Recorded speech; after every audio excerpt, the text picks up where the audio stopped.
Oh my goodness, chat. Oh my good lord, chat.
Oh my goodness, chat. Oh my goodness. I have headphones on. You can actually hear me talking. Chat, you know. We'll be talking with Ryan Guts pretty soon. We love Ryan Guts here. We love him. We love him. He's a good man with a good soul. You know? Hello, hello, checking my levels, checking my levels. Can you hear me? I am here. Okay.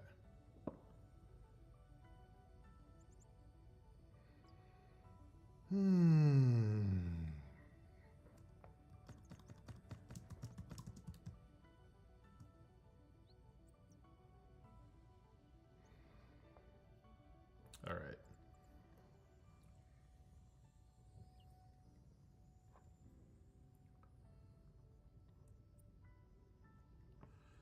We are painting this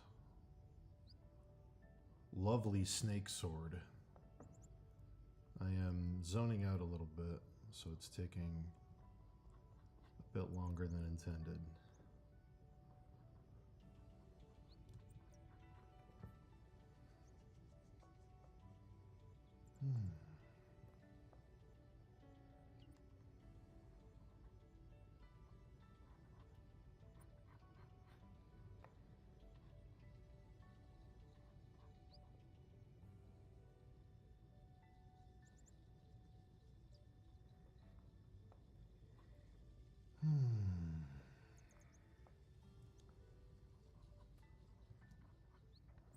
Oh, chat.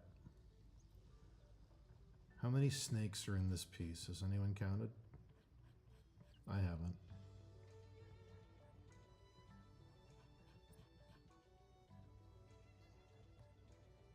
I refuse to. I did start Shadow of the Erd Tree. Finally. Because yesterday I just could not. After the stream crashed because OBS crashed, I was like, I'm just gonna give in. And oh boy, is that a beautiful world to walk around in. The perpetual sunset and the deep reds and the weird kind of foggy shadows. I don't know what kind of filter they put over it, but it feels very Twilight Princessy. But man, beautiful.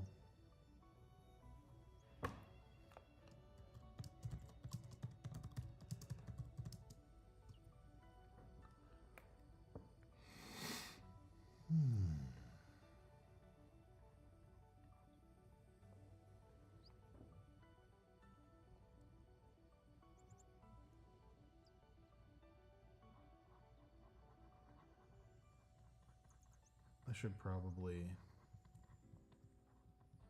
work on something else instead of zoning out on this fucking snake sword, but you know. Sometimes we don't choose our battles. Sometimes we just fight them. If I really wanted to zone out, I'd paint some scales. Now that's a proper way to zone the fuck out.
Let's see if Ryan is available.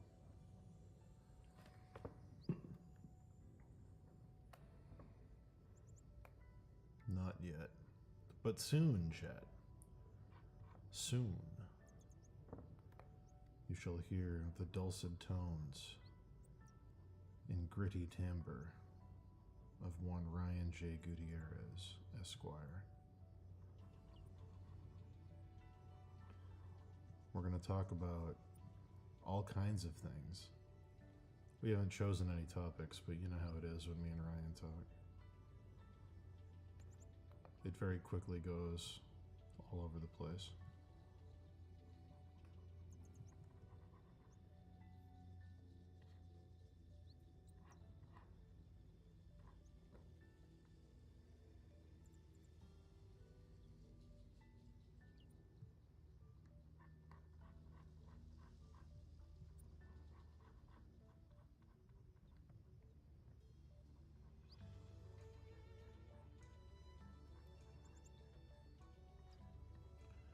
Let's go to 20,000 feet real quick.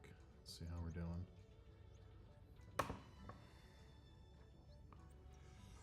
Not bad.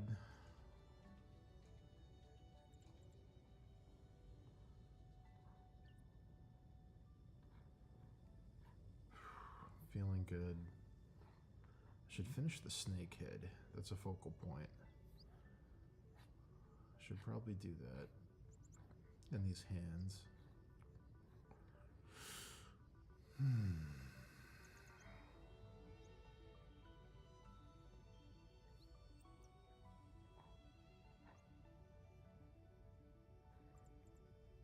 See, that's my problem. I do the shingles on the roofs over here before I do the focal points. That's why I'm a mess.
Where is my Ryan?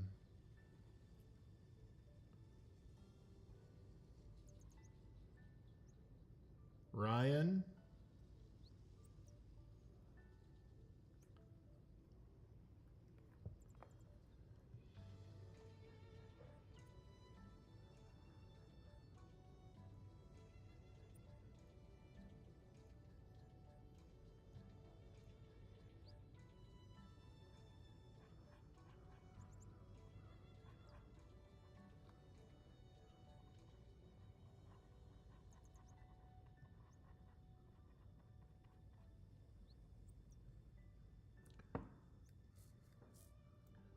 Yeah, Jacobo, we had a stream going, but I was listening to, I think it was Tribe Called Quest, and it got copyright blocked, so I had to start a new stream, and I don't know if the people from the former stream know that there's a new one live yet, so there might not be many people in here, but give it some time.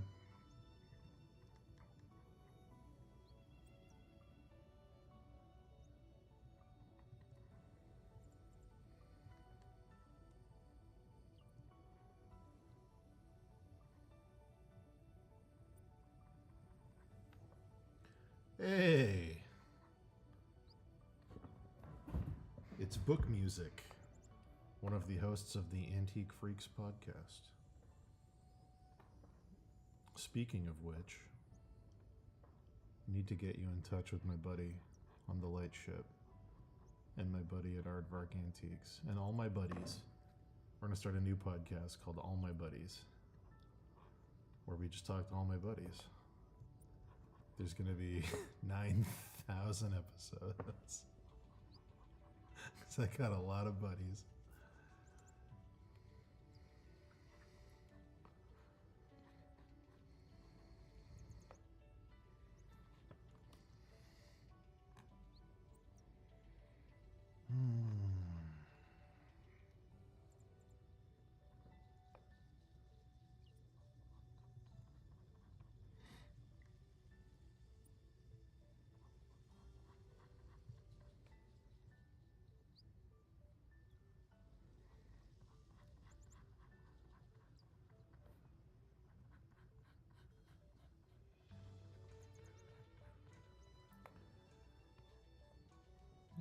My fellas. But then it's got to be fellas. What if it's just a bud? What if they're not at fella status yet? What if it's just a bud, you know? I don't know a lot of fellas, but I do have a lot of buds.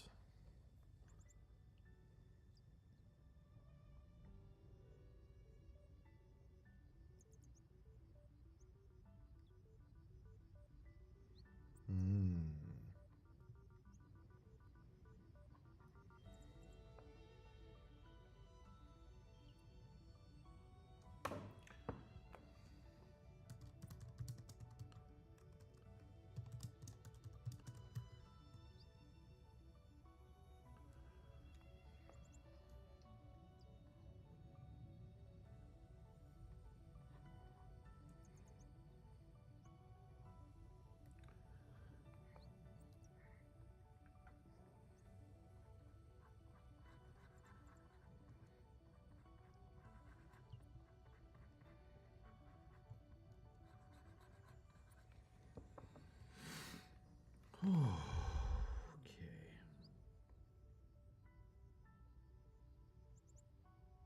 All right, 15 minutes till Ryan's on. Just got the text.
my goodness, we should get tickets for the New York Book Fair. Yes. I will drive. Yes. We should go. We should go waste money on old paper. I'm so down.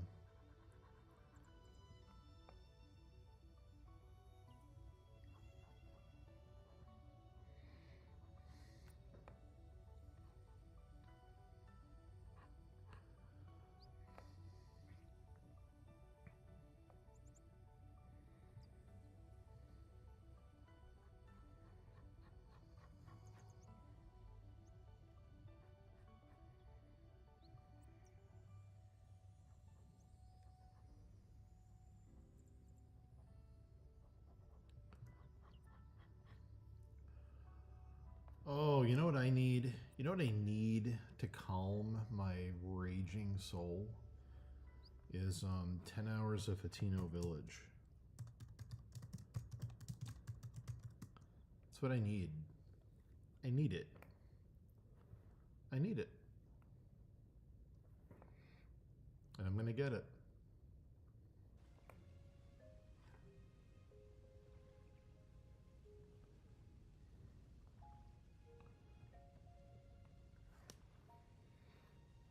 Excuse me.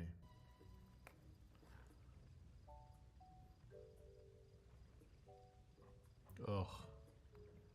I can already feel the healing happening in my soul.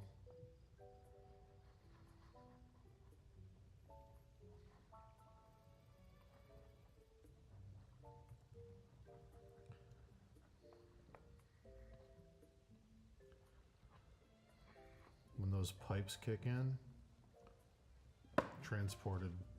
I'll be gone. I'll be drifting away.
Book music, you let me know if you're going and what day, and I will be there. I will either drive us both down or I will meet you there. But absolutely, I'm in. I'm so in.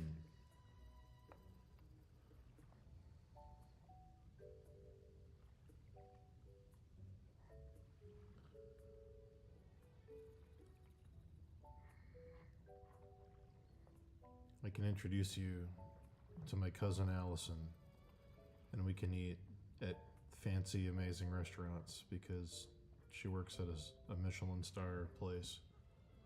She knows all the spots.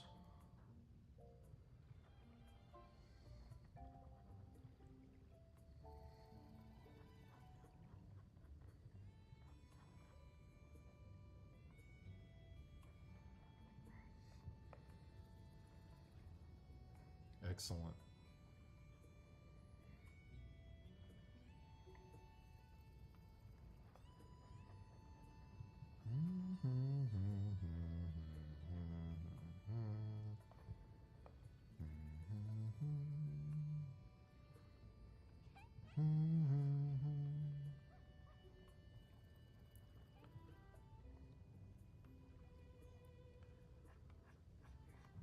The immaculate vibes of this song.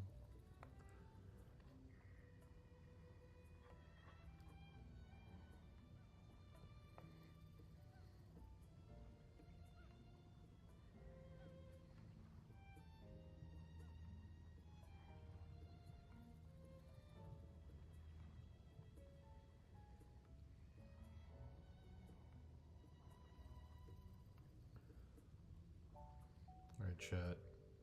I'm going to get up for just a moment to relieve myself and refill my drink so that when Ryan gets here, it's all killer, no filler, baby.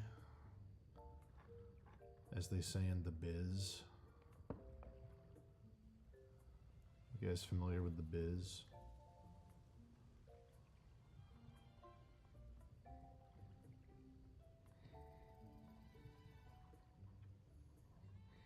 All right, I'll be back in like 2 minutes. I'm just gonna turn my camera off real quick so I can run away and hide from the world and my problems and my brain.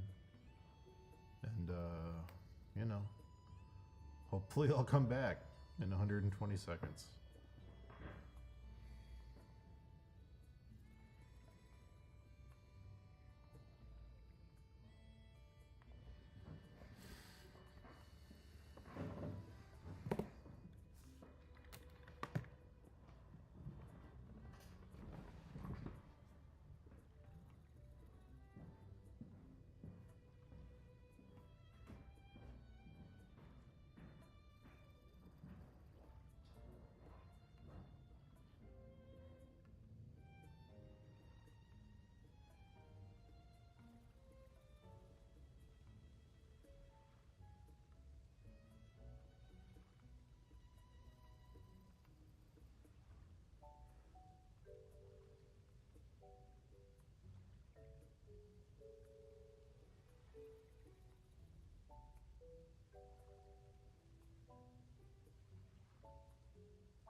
goodness, I'm back.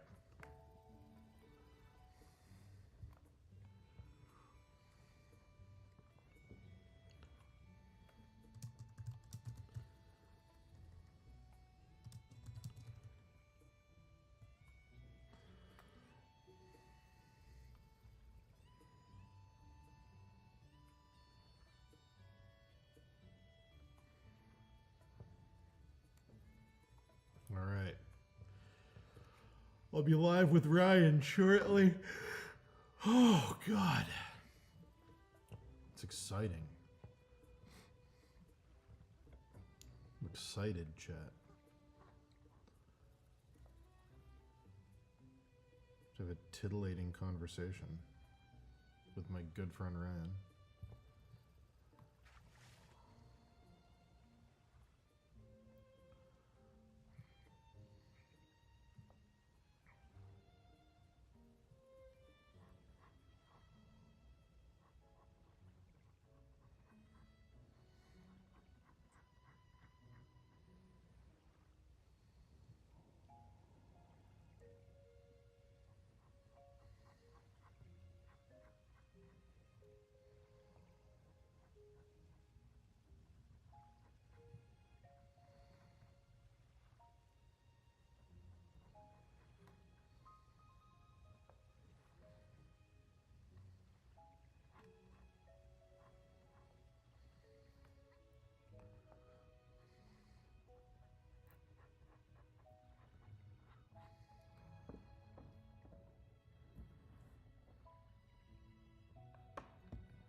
Soon, chat, soon.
goodness, I got the invite.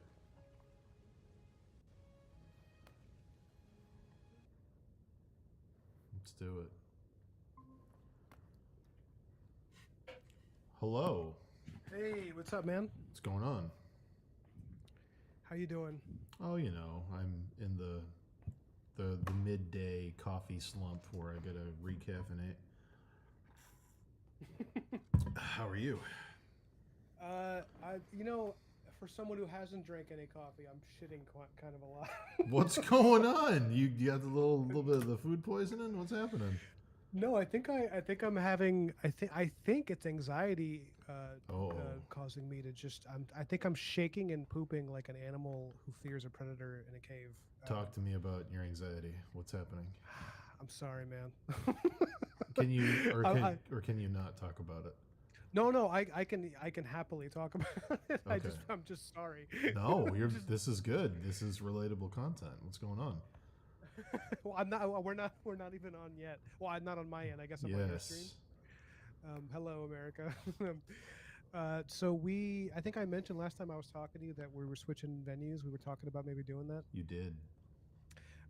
So we are officially switching venues after a long Grisham-esque discussion between me and Malka, where she was very reticent in the beginning because she's like, we're gonna switch venues like 4 months before the wedding, and I was like, yeah, but like we literally can't do it the way we're doing it. Like Yeah. we're like planning everything ourselves without a wedding coordinator with like 10 different vendors to manage. And the whole point of doing that was that it would make it easier, but like it's not easier at all. And it's not cheaper at all. It's literally more expensive and more difficult to do it the way we've been doing it. So I was like, jeez. so we switched venues, and it's this beautiful place, and it looks like we're going to do it, and they have availability, and a lot of the stuff that we were having to find vendors for already included. And I was right that it actually is cheaper. Like a lot of it's very nice to be right for once. Ran into that problem a lot with Malka, yeah. Yeah. Well, I Yeah. just feel like with things like this, I'm typically not as good as she is. But Sure. the fact that I was able to to make a prediction that, like, for example, it's actually cheaper to just pay someone to take care of it, which is like the opposite of what we were expecting. Sure. And so like I had a moment of relaxation where I was able to take a break from shaking and pooping. Oh no. But then the caterer who we had just nailed down, he was like, well, this is too far a drive. We can't do it anymore if it's going to be at this other venue. Oh. And I was like, bro, it's only 10 minutes. It's like literally a 10-minute difference. Yeah. The first venue was 40 minutes from them. The second venue was like 56 minutes. It's like 15 minutes maybe at most. Yeah. But he's like, yeah, but the difference is the original town, that we were in Catskill, we were going to do it. They have a kitchen there. Oh, a and prep he's like, kitchen. Oh, yeah. Okay. And this second venue, it's a beautiful grounds. It has many houses, but none of them have like a commercial kitchen that like a caterer could That use. is okay. That's a legitimate thing. Okay. Yeah. So I sent him a last email that was like, I get it. If there's anything I can do, like if you need me to pay you a little more, I'm happy to do that. Like I'd rather do that and pay for the inconvenience and that we can solve in some way than start from scratch with a new caterer. But I have a feeling we're gonna have to start from scratch with a new caterer, which is just like bummer. Yeah. Jeez, that stinks. What can you tell me more about the new venue so I can get an idea of what you're working with in terms of what you have when there's no kitchen? It's actually really beautiful. It's Adina orchard. It's an orchard and vine type thing, and it's Okay. a few different houses with lots of rolling hills between them, surrounded by beautiful mountains. There's a lake, and there's like a barn, and it's like a Okay. barn wedding, with an outdoor thing, but there's no running water there, and but Oh, okay. yeah, but a lot of the things that we were worried about having to do ourselves are now things that are just going to be there. So like, which is nice. Like we were like, we reached a point, dude. It was so funny. We reached a point where I just started laughing at how ridiculous things were with the first venue because it was like we literally were like, oh, we're gonna have to. It was like we're gonna have to we're gonna have to pay for porta potties because there's a bathroom there, but it's not like enough. It's not like a Yeah. it's like not enough for 75 people, so we're gonna have to pay for porta potty rental, and then pay for them to pick it up and drop it off, which is like another $1,000. I was like, all this stuff, Oh man. and I was like, this is insane. I just started laughing. I was like, this is like how do people survive their weddings? Like, how do people do this? But now, Man. thankfully, there's a place where there's bathrooms. Like it's a nice house with like most of the things that we were gonna have to find vendors for. Like Mhm. we were like, oh, we need someone to do lighting because this barn doesn't have it has like fluorescent lights which are gonna look hideous. And then this guy was like, well, if you want me to do lighting, it's going to be at least 1,400 because we got to get on a ladder, probably 2 grand to do anything that looks nice. Dude, fairy lights. It's a barn, fairy lights. Yeah. Well, thankfully, this new place that we're moving to, they take care of that. They just like you just pick from a template of Sure. beautiful light setups, and they do it, and it's included in a big chunk charge. It's great. That's Um, awesome. I mean, ideally you'd be able to find a prep kitchen that's like near the town but not in it, but I don't know if that won't work. I don't know. For something remote like that, maybe food truck? that's the other option, and I think I might just do the food truck thing. Yeah. Yeah, you can find fancy food trucks. You could also get a couple. I've been to weddings that do that, and yeah, it's not a bad option. Especially like I went to one wedding that hired it was technically a food truck, but they didn't serve out of the truck. It was like one of those converted propane tanks that became a high capacity barbecue smoker, Hell yeah. and it was connected to a food truck, and they would just smoke Yeah. stuff on site. They showed up at like 5 in the morning and smoked a ton of stuff for like a 2 in the afternoon wedding, Uh huh. and yeah, it was crazy. Wait. So how many things did they smoke? Like how many people were at this wedding? Yeah, it's at the barbecue wedding. Yeah. I think it was about 150. Yeah, because we're doing a small wedding. It's only 75 people. Um, I mean, you could definitely do food trucks for a wedding. 75, I think that would be doable. yeah, because there's food trucks that, especially because they're going to be providing us with some nice silverware. So we can do a food truck and then just lay it out in a way that looks, nice and all that. Mhm. Yeah, I think that's probably. The only reason that it's making me nervous Mm. that is because it's closer to the wedding, so availability is a little scarier. I get Um, that. Yeah, I get that. and also we're leaving for the honeymoon, which we planned.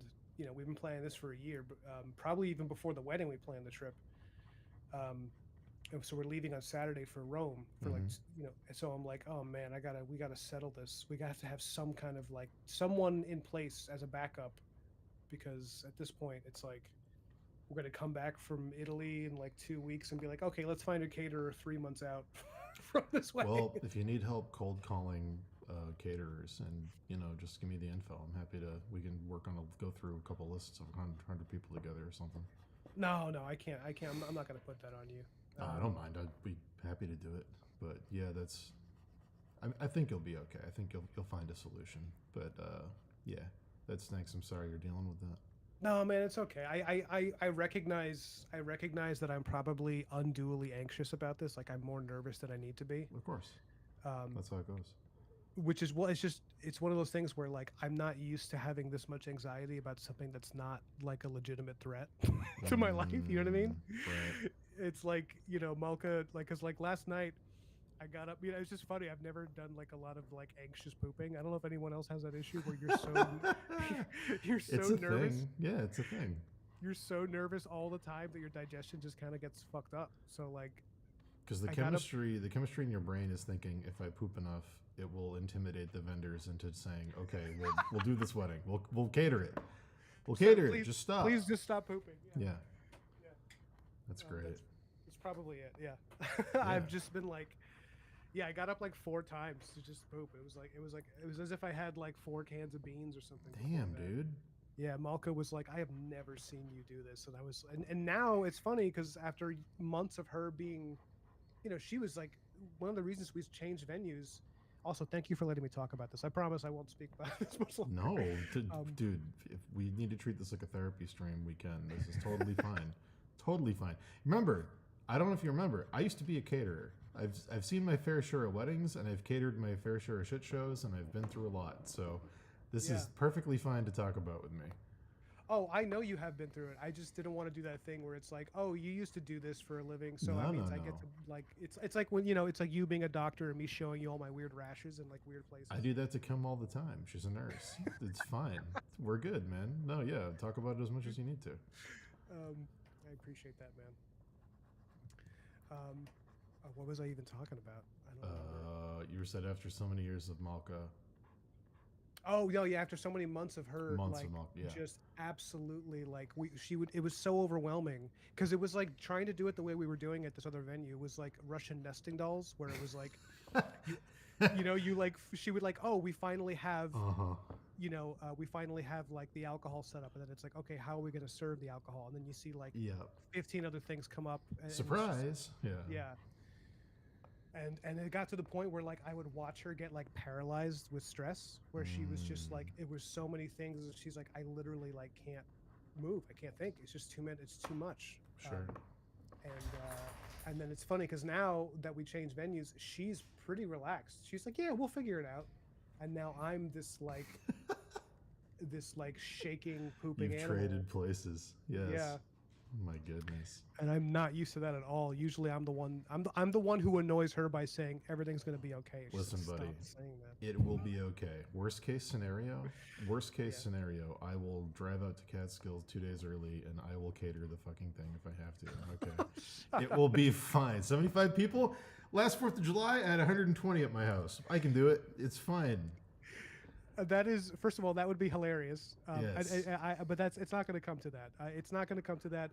And though I appreciate it, I could not, in good I feel like I'd be taking serious advantage of you. Listen, buddy, I'm just saying it's going to be okay one way or the other. We're going to get through this. It's going to be fine. The poops will stop. All will be well. You'll be happily constipated again any moment now. Yeah. It's all going to come together.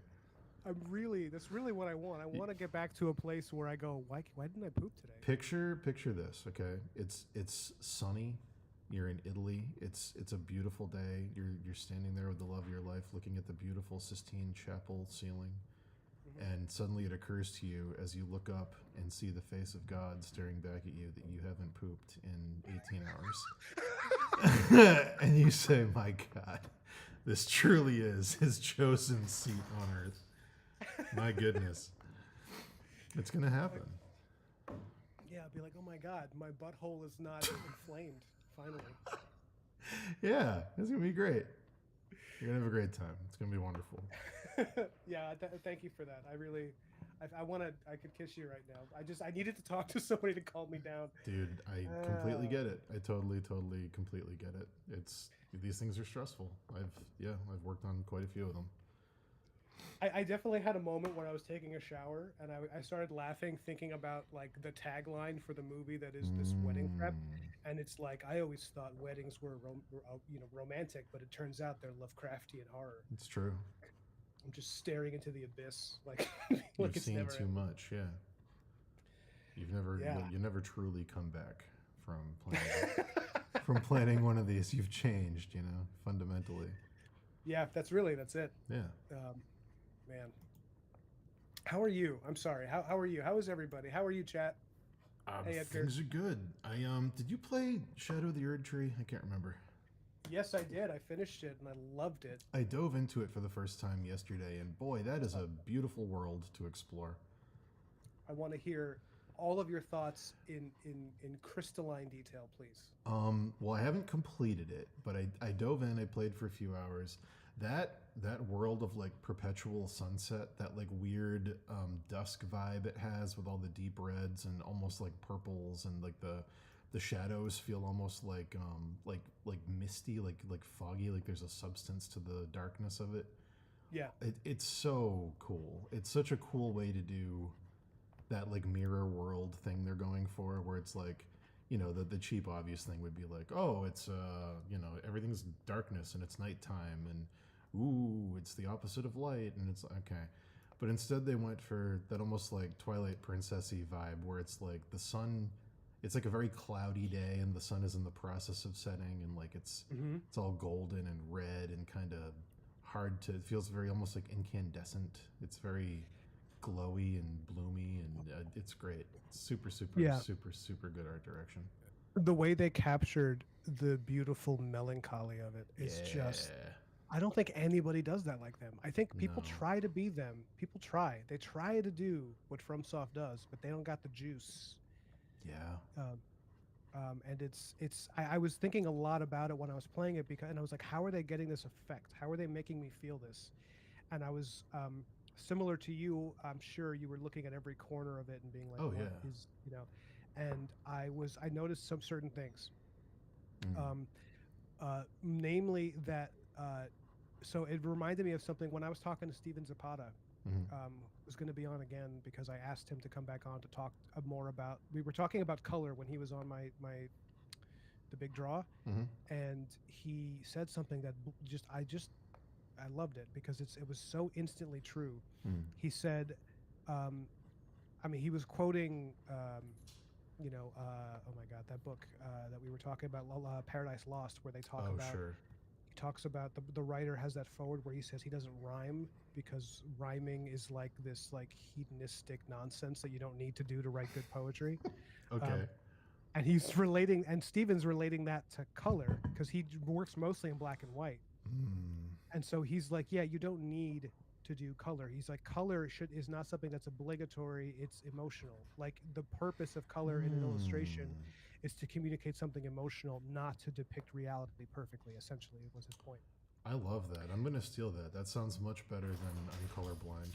I'm gonna use that from now on. That's a beautiful sentiment. Yeah, but it's true. I think that's why I like it so much, is because it's like, oh, that's like a truth that I believe that I've always agreed with but didn't know it, because it's like, Yeah. if anyone looks at my comics, my colors are not rational. Like the sky is green, it's like all this stuff Yeah.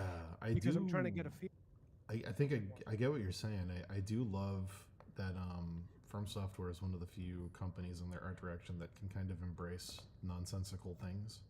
Yeah, Like, yeah, it yeah, doesn't make sense for the field of wheat to be blood red as the sun is setting, but it's gonna be, and it's gonna leave a stark impression. yeah, yeah. There's a kind of I agree completely. There's a kind of like uh, what was it? Yeah, the melancholy. I think a lot of it captures because when things are darker, the saturation is lower Mm. in the real world. But what they do in Shadow of the Erd Tree, if you look, the shadows are like, they give it like a magenta hue. Yeah, yeah, and they're kind Um, of like there's like shadow people, and they're like fuzzy. yeah, They have like a blurriness to them where it's like it feels like they're kind of like in another world that's maybe overlapping with this one or something. Like they're not quite on the same like plane, yeah, and that's a really good way it's to put it. so cool looking. It's like it you can feel it the way it looks. It's got such a like you look at it and you're like I know how that would feel. Yeah, how it would feel to touch them. Yeah, it would feel like I don't know. I have this memory of I was in a cave I think in Missouri or something when I was a kid, and there Hmm. was like the albino fish in like a pool, and you're not supposed to do this, but I was like 5 years old, and I remember reaching into it, and the water felt thicker than normal water and a little slick, almost like slimy. It was like denser and cold, and it feels like if you reached into these characters, it would be like that kind of vibe where it's like there's a denseness and like a weird filmy quality to it, Hmm.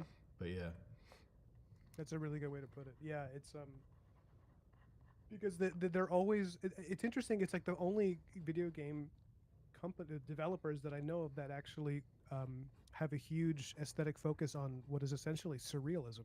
yeah, It's like surrealist dark. It's not just dark fantasy because it's not like Game of Thrones. mm, It's like surrealist dark fantasy where you're meant to feel like you're moving through. It's like the reality of the game kind of just washes over you. It's just kind of like yeah, it's like weirdly soothing. Like I play Elden Ring almost daily, mostly because it's relaxing now. It's like I just hmm, it's really unusual.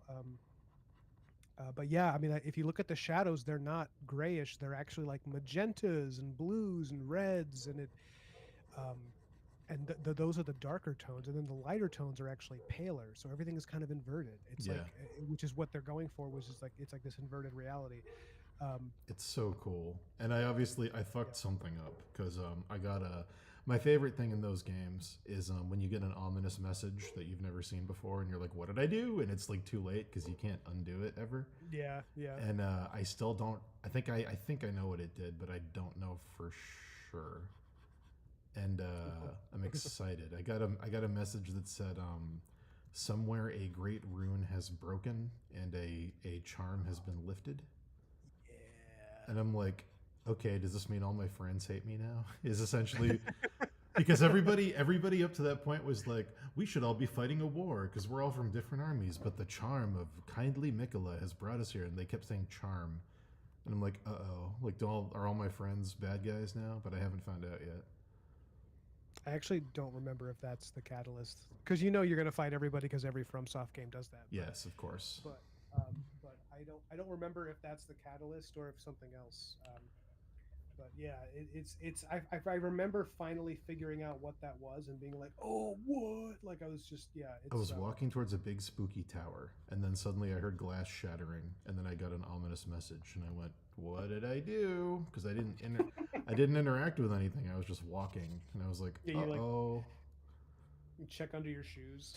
Yeah, I was like, oh Breaks boy. it. Did I just Yeah. break the game? Because like they love to do that. They love to accidentally make you destroy your save file, and then you just got to replay the game. Oh yeah, that's true. They're kind of trolls, but They they're do, really yeah. good at it. They're good at it. There's usually a way to maybe undo it, but you have to try really hard. There's usually like a convoluted thing, but sometimes if you screw up, like I remember original Dark Souls, it's like Solaire, once Solaire is gone, he's gone. He's a bug guy, and that's it. That's it. He's just gone. You can't get him back. You fucked up. He's gone. Mm. And it's like, oh man. But yeah, I'm excited. I'm really enjoying it. The art direction's been fantastic. Yeah, yeah. Even the weird things like is I'm sure there's got to be some kind of in-world explanation for why the gravestones have that ghost filter and they're transparent. But I almost don't want to know. It's just such a cool visual. Yeah, the interpretation of it is more interesting. Yeah, like a graveyard where the graves themselves are the ghosts is like, I don't know. It's like it sort of reminds me. It's not as over the top, but there's that great scene at the end of Return of the King where they're in the Dunharrow, I think it is, with all the ghosts, Mhm. and when the Ghost King steps back and all the other ghosts start to materialize. In the background, their city that used to be there also materializes, and it also looks like a ghost. It's like Yeah, transparent, like citadels and things that are just like rubble now. And like, I always thought that was such a cool choice to like have a ghost city be a city that's a ghost and not just a regular city. hmm But yeah, it feels like that. yeah. Because it makes sense if you're going to do that in a place where everything is ruins, because then it's like the idea being that it doesn't matter if they leave it all behind; they are still like they're not, oh, sorry, I hit the camera again. They're not out of that place like ever. Like it's so like even if the place crumbles, the ghost of that location, they're still doomed to wander those halls. Yeah, it's so cool. And like, I don't know if it's supposed to Yeah. be. I don't know if like the Lands of Shadow are supposed to be like an afterlife or an in between, or I don't know why there's graves everywhere. It's just such a cool visual. Just a really cool visual. When I saw the transparent gravestones, my immediate interpretation, like what I thought almost right away, was like, oh, it means that some people who have died kind of exist half in this place and half in the lands between, almost like a purgatory or Right. but yeah, it's beautiful. I love the music when you first arrive That's great. on the Dark Plains, and it's this like somber, beautiful, but it's like got that kind of stirring to it. Like it's Yeah. awesome. And I love the tree is like falling apart in a way that doesn't make sense for a tree to fall apart, and it's only happening in certain areas. It's almost like if anyone hasn't seen this, I'm trying to think of how to describe it. It's like this big gnarled dead tree, and sections of it look like they're dissolving and falling to the ground the way like a sandcastle would if you poured water on it. It's like dissolving a little bit. It doesn't look like it doesn't look like a tree falling apart. It looks like dust or something like blowing down. It's very, very interesting. Yeah, I have no idea what's going on with any of that stuff. I haven't gotten that far into the lore of it, but Well, it almost looks more like time is more of an issue than force, yeah, which is a really cool idea.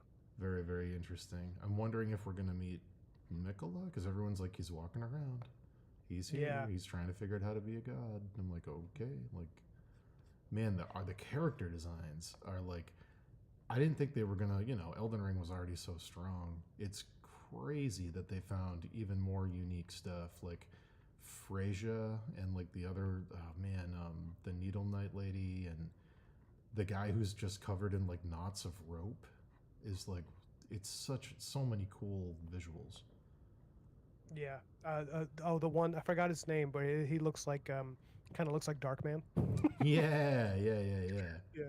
Yeah. And he has that great like it's like I think he has an Irish accent, Yes. which I just loved. I first of all I love the Irish accent. I think it's beautiful. But his delivery of it is especially just great. It's like I don't know how Miyazaki. I'm curious what kind of direction he always gives his voice actors Mm.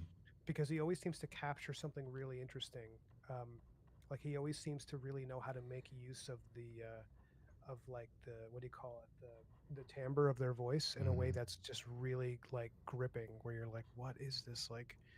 Yeah, you just want to hear them talk more. Um, There's no forgettable voice actors in those games. They're all kind of haunting in a weird way. Yeah, and they do it without doing like the voice actor thing, Right. without doing like, "Who shucks," Yeah. what a character. It's always understated. People are never. It's like he almost like he directs people to be very understated and kind of silent because when he wants them to yell, it's going to be much stronger as an effect. Yes. Some of the Um, best uses of compression and reverb in any video game ever. Like when they want you to feel like someone's in a big helmet, you're gonna feel like they're in a big helmet. yeah, And it's like, oh, this is great. absolutely. Like it's so cool. But yeah. Yeah, absolutely brilliant. I could talk about this all day. I want to get into more of it. So, which bosses have you faced so far? Okay, I faced a couple NPC invaders like Fire Knights and some Carrion Knights, and in Okay. terms of bosses, Rolana, who I think is supposed to be Renala's twin. It's like Yeah. this big knight with a sword and a cape who has the same name but the consonants are flipped, so it's Rolana. But I haven't looked into who Mhm. that is yet. But it says like cursed twin. There's the dancing Yeah. lion who was such a cool design. I was like, oh, this is great. It's like a barong Bali thing, but also like a Chinese New Year dragon dancing down the street kind of thing. But also, it was really really cool. That boss was crazy. There's a giant hippopotamus with like golden Sonic the Hedgehog quills. I was like, what the fuck is Yeah. this? He's rolling around like Sonic 3. Like, what Yeah. is happening? Like, He, that particular boss for me, I started laughing because I was like, they kind of like created a like that boss feels like a combination of a Resident Evil boss and a Pokemon. yes, very good. It feels like an R.J. Palmer interpretation of a Pokemon. It's like here's the realistic version of Hippotrix or whatever the fuck they call Yeah. it.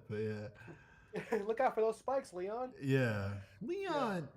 Yeah, I the giant Wicker Man things are cool. I have not been able to defeat one, but they're really fucking cool. I didn't realize that the like prongs on the top of the basket were like desiccated arms with hands. I was like, this is awesome.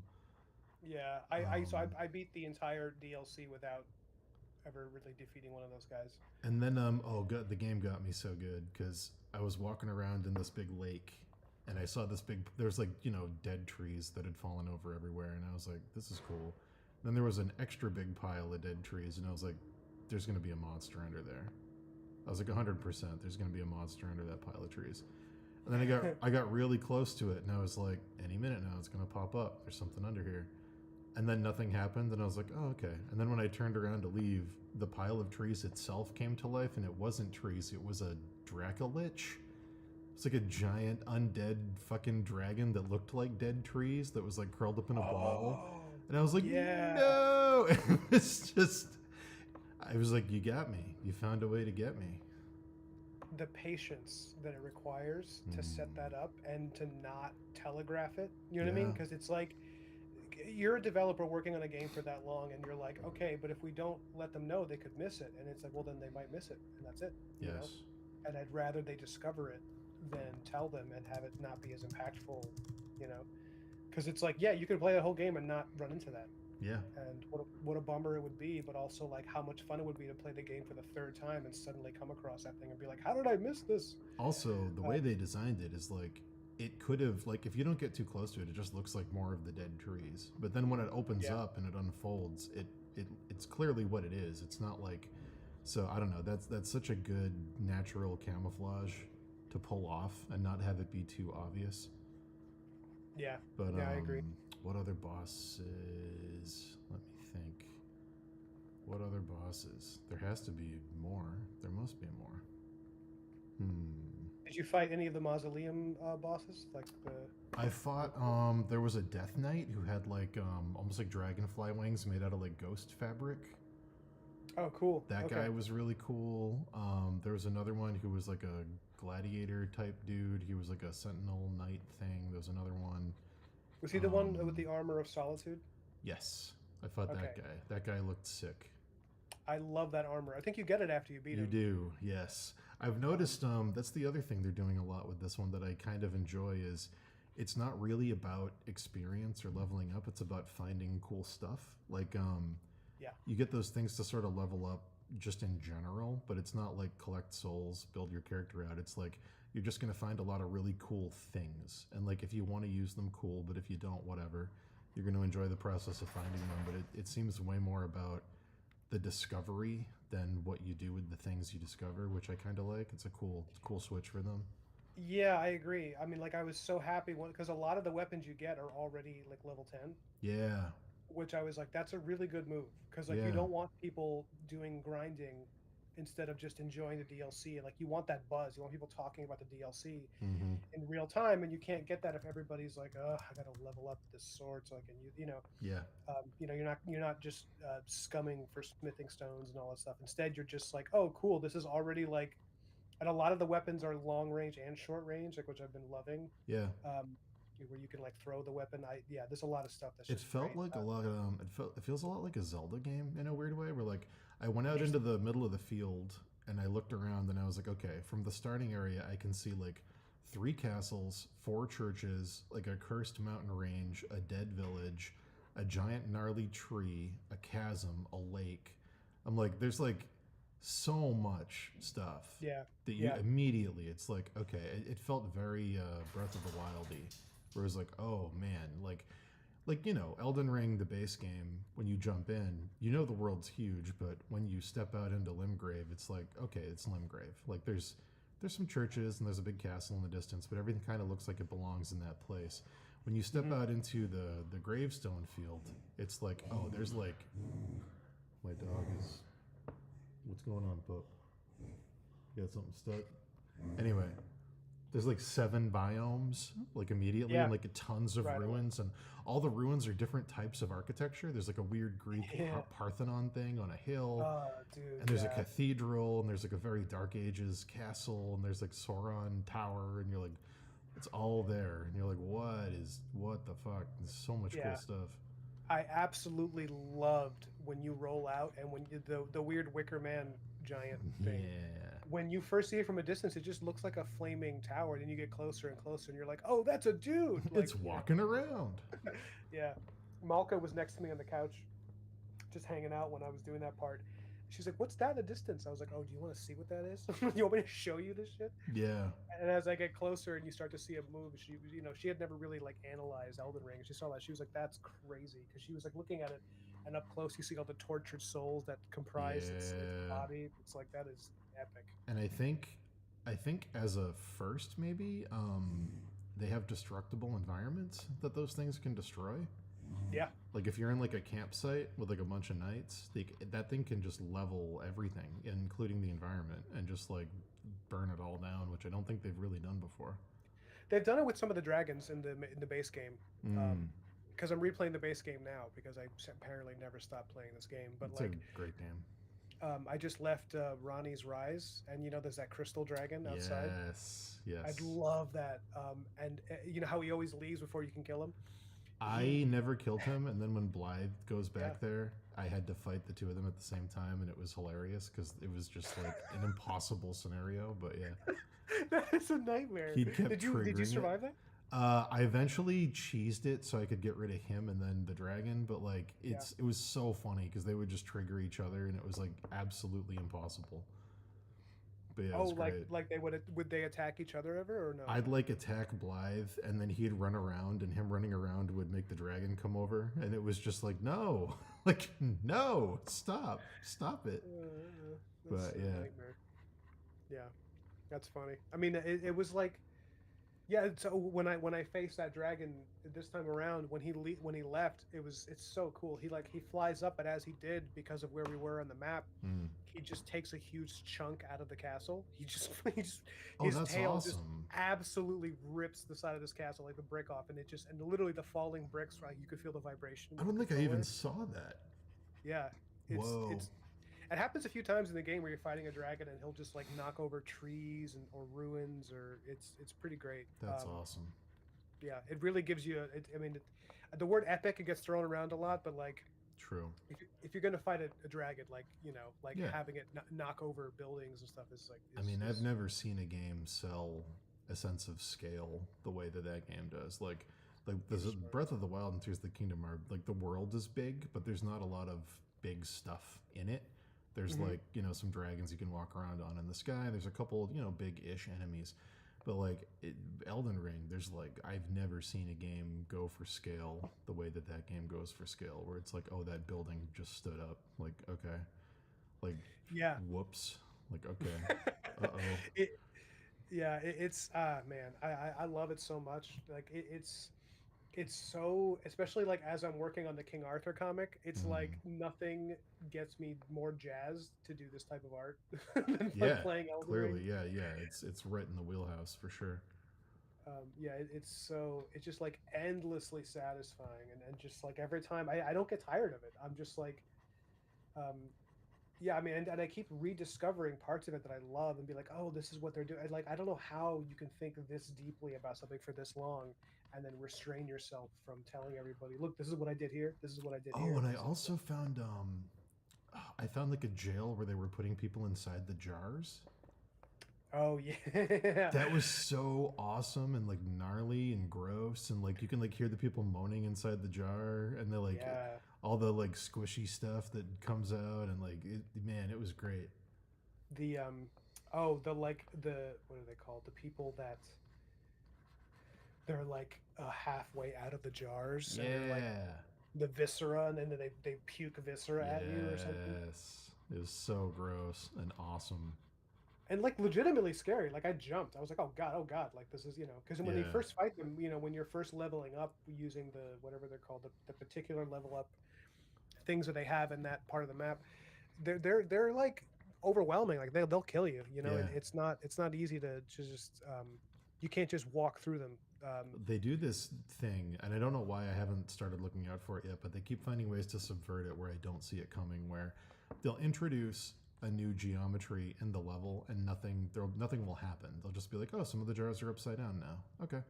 And like nothing will happen. You just see some upside down jars, and you're like, all right, I guess Mhm. that's a thing now. And then suddenly one of them will stand up and charge at you, and you're like, oh, some of them have people under them. Oh no, okay. But like Yeah, they wait like a good 15 minutes after you see the first one to spring that on yeah. you. There's a certain amount of psychological manipulation to be like, we have to make them comfortable first. Yes. Um, yeah, it's great. I can't, dude. There's parts of it I can't. I'm not going to spoil anything, but there's parts of it coming up I'm where so I pumped. legitimately think you're gonna like, your eyes are gonna roll back in your head like that Vince McMahon meme. Um, I'm excited. it's there's like there are particular enemies that you face that are where they build it up in a way that's very different than the base game, where it gets very cinematic, with Oh, like the cool. little notes that are like, look out for this thing, and it actually parts of it legitimately where I was like, oh, they're like straight up pulling from the Bloodborne mood. Mm. Um, Yeah, no, I mean, it's the greatest video game ever made. I honestly Yeah. think Elden Ring is the. I think I know I haven't played everything, so I really it's silly for me to say that because I'm not like a gamer who's played a lot of stuff. But I'm in an area that feels like it's maybe a final-ish area, so I'm thinking about leaving and looking for more stuff, but I don't know. It feels it's Mesmer's Tower. It feels very like Mesmer's the big bad they've been advertising. Maybe I should not be here. I don't know. You might be early. I ended up fighting Mesmer like 60% through the game, not even the full thing. Okay. So you might be early, but you know how the Elden Ring is, where they're Yeah. like, yeah, you can face him early, whatever, you know. Sure.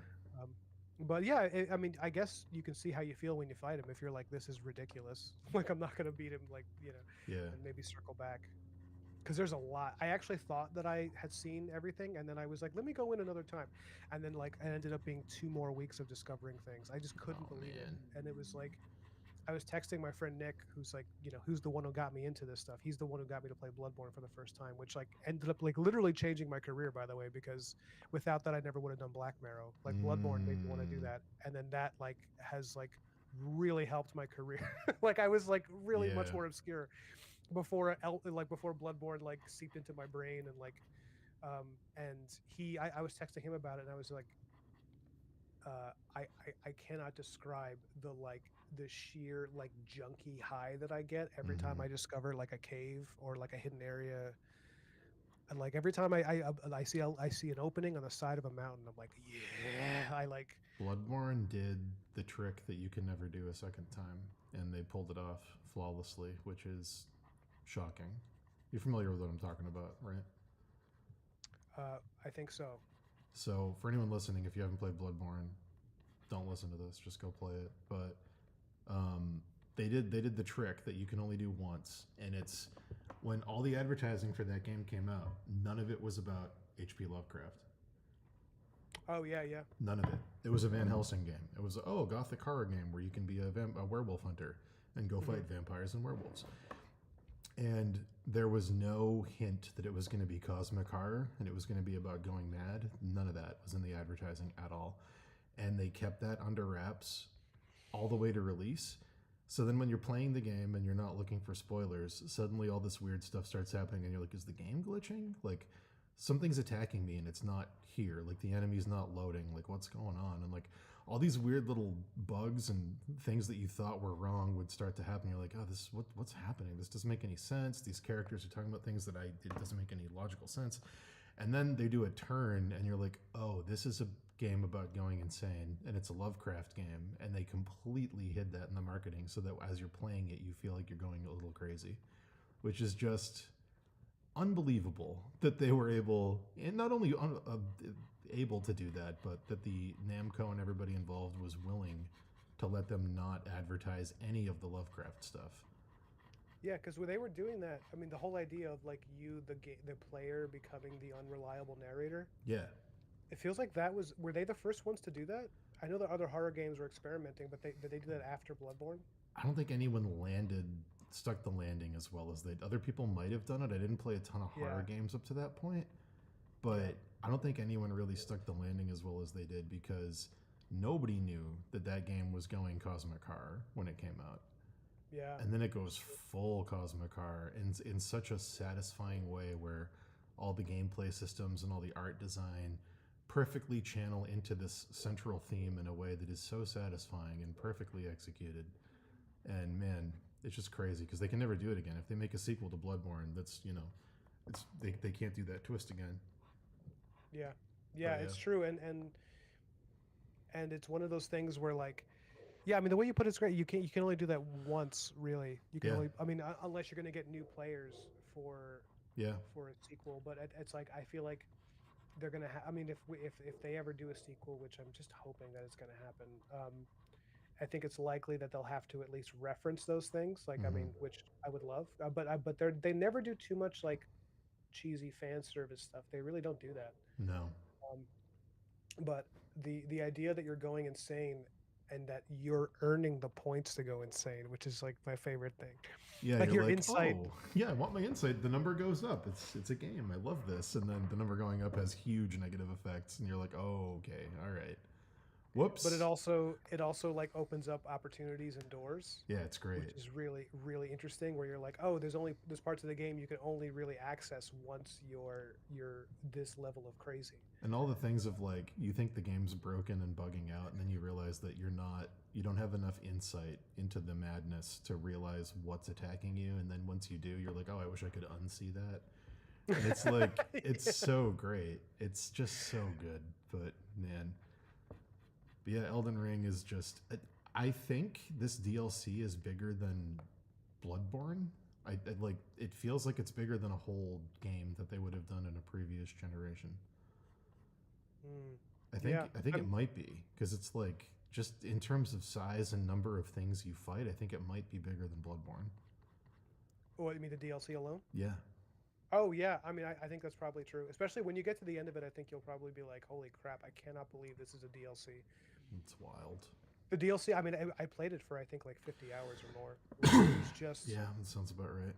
it was just insane. Like I'm playing the base game again now, and I can't wait to get back to the DLC so I can experience it a second time. Because I played the base game like 5 times already, so I just like there's certain moments of it where I was like I just couldn't believe.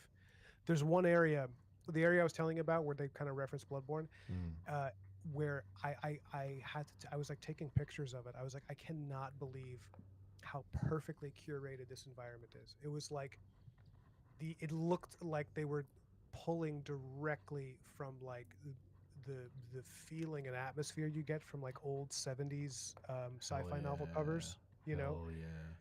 where it's like the green mist and the, you know, I haven't seen that yet.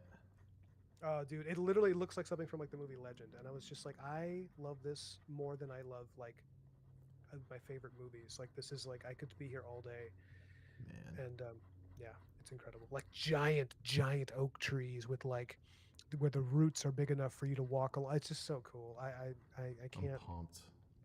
Yeah, it's great. It was every time I play one of their games, I'm like, this is like a completely unique aesthetic experience. Like I I get feel like angry because I'm like, I want a model viewer. I want a photo mode because like some of the I don't want to like I'll purposefully die. Like we talked about this. I'll purposefully die to the bosses just to farm screenshots. of them killing you. Yeah, well, just to see their designs because some of them move so fast. I can't appreciate how cool they are.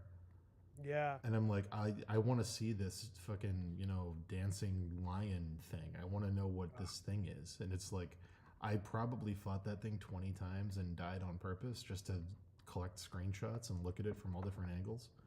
Yeah, well, I fought it more times and I was not dying on purpose, so that should tell you where I'm at skill wise. Because I was trying my best, and I was like, this is quite difficult. He kind of reminded me of I forgot the guy you fight in the that winter castle, who's like he has the with the prosthetic leg. Oh, yeah, yeah, yeah. I know what you're What's his talking about. the general? He's like a military name. He's like the general or something. Yes. But it's like all the AOE attacks that just go on forever. He's in like It's like Castle wind and Soul lightning and or ice. something. Yeah. Yeah. What'd you Yeah. say? I think he's in like Castle Soul. Soul. That's the one. Yeah, Yeah. I can't remember his name, but I remember the castle. And he has those two knights. Yes, that are that was a hard fight. okay, I have a theory about that fight. I'm pretty sure that boss is designed to force you to co-op Yeah, probably.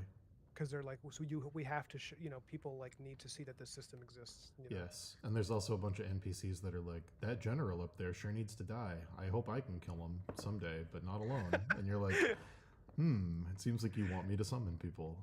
Yeah. And they put the summon like right near the entrance where they're like, come Mhm. on, call a friend. Man, Let us show you this system. I wonder what they're working on next. Dude, okay, can I pitch you something that I? Yeah, I'll tell you. I'll That give I- you my From Software pitch, and you give me yours first.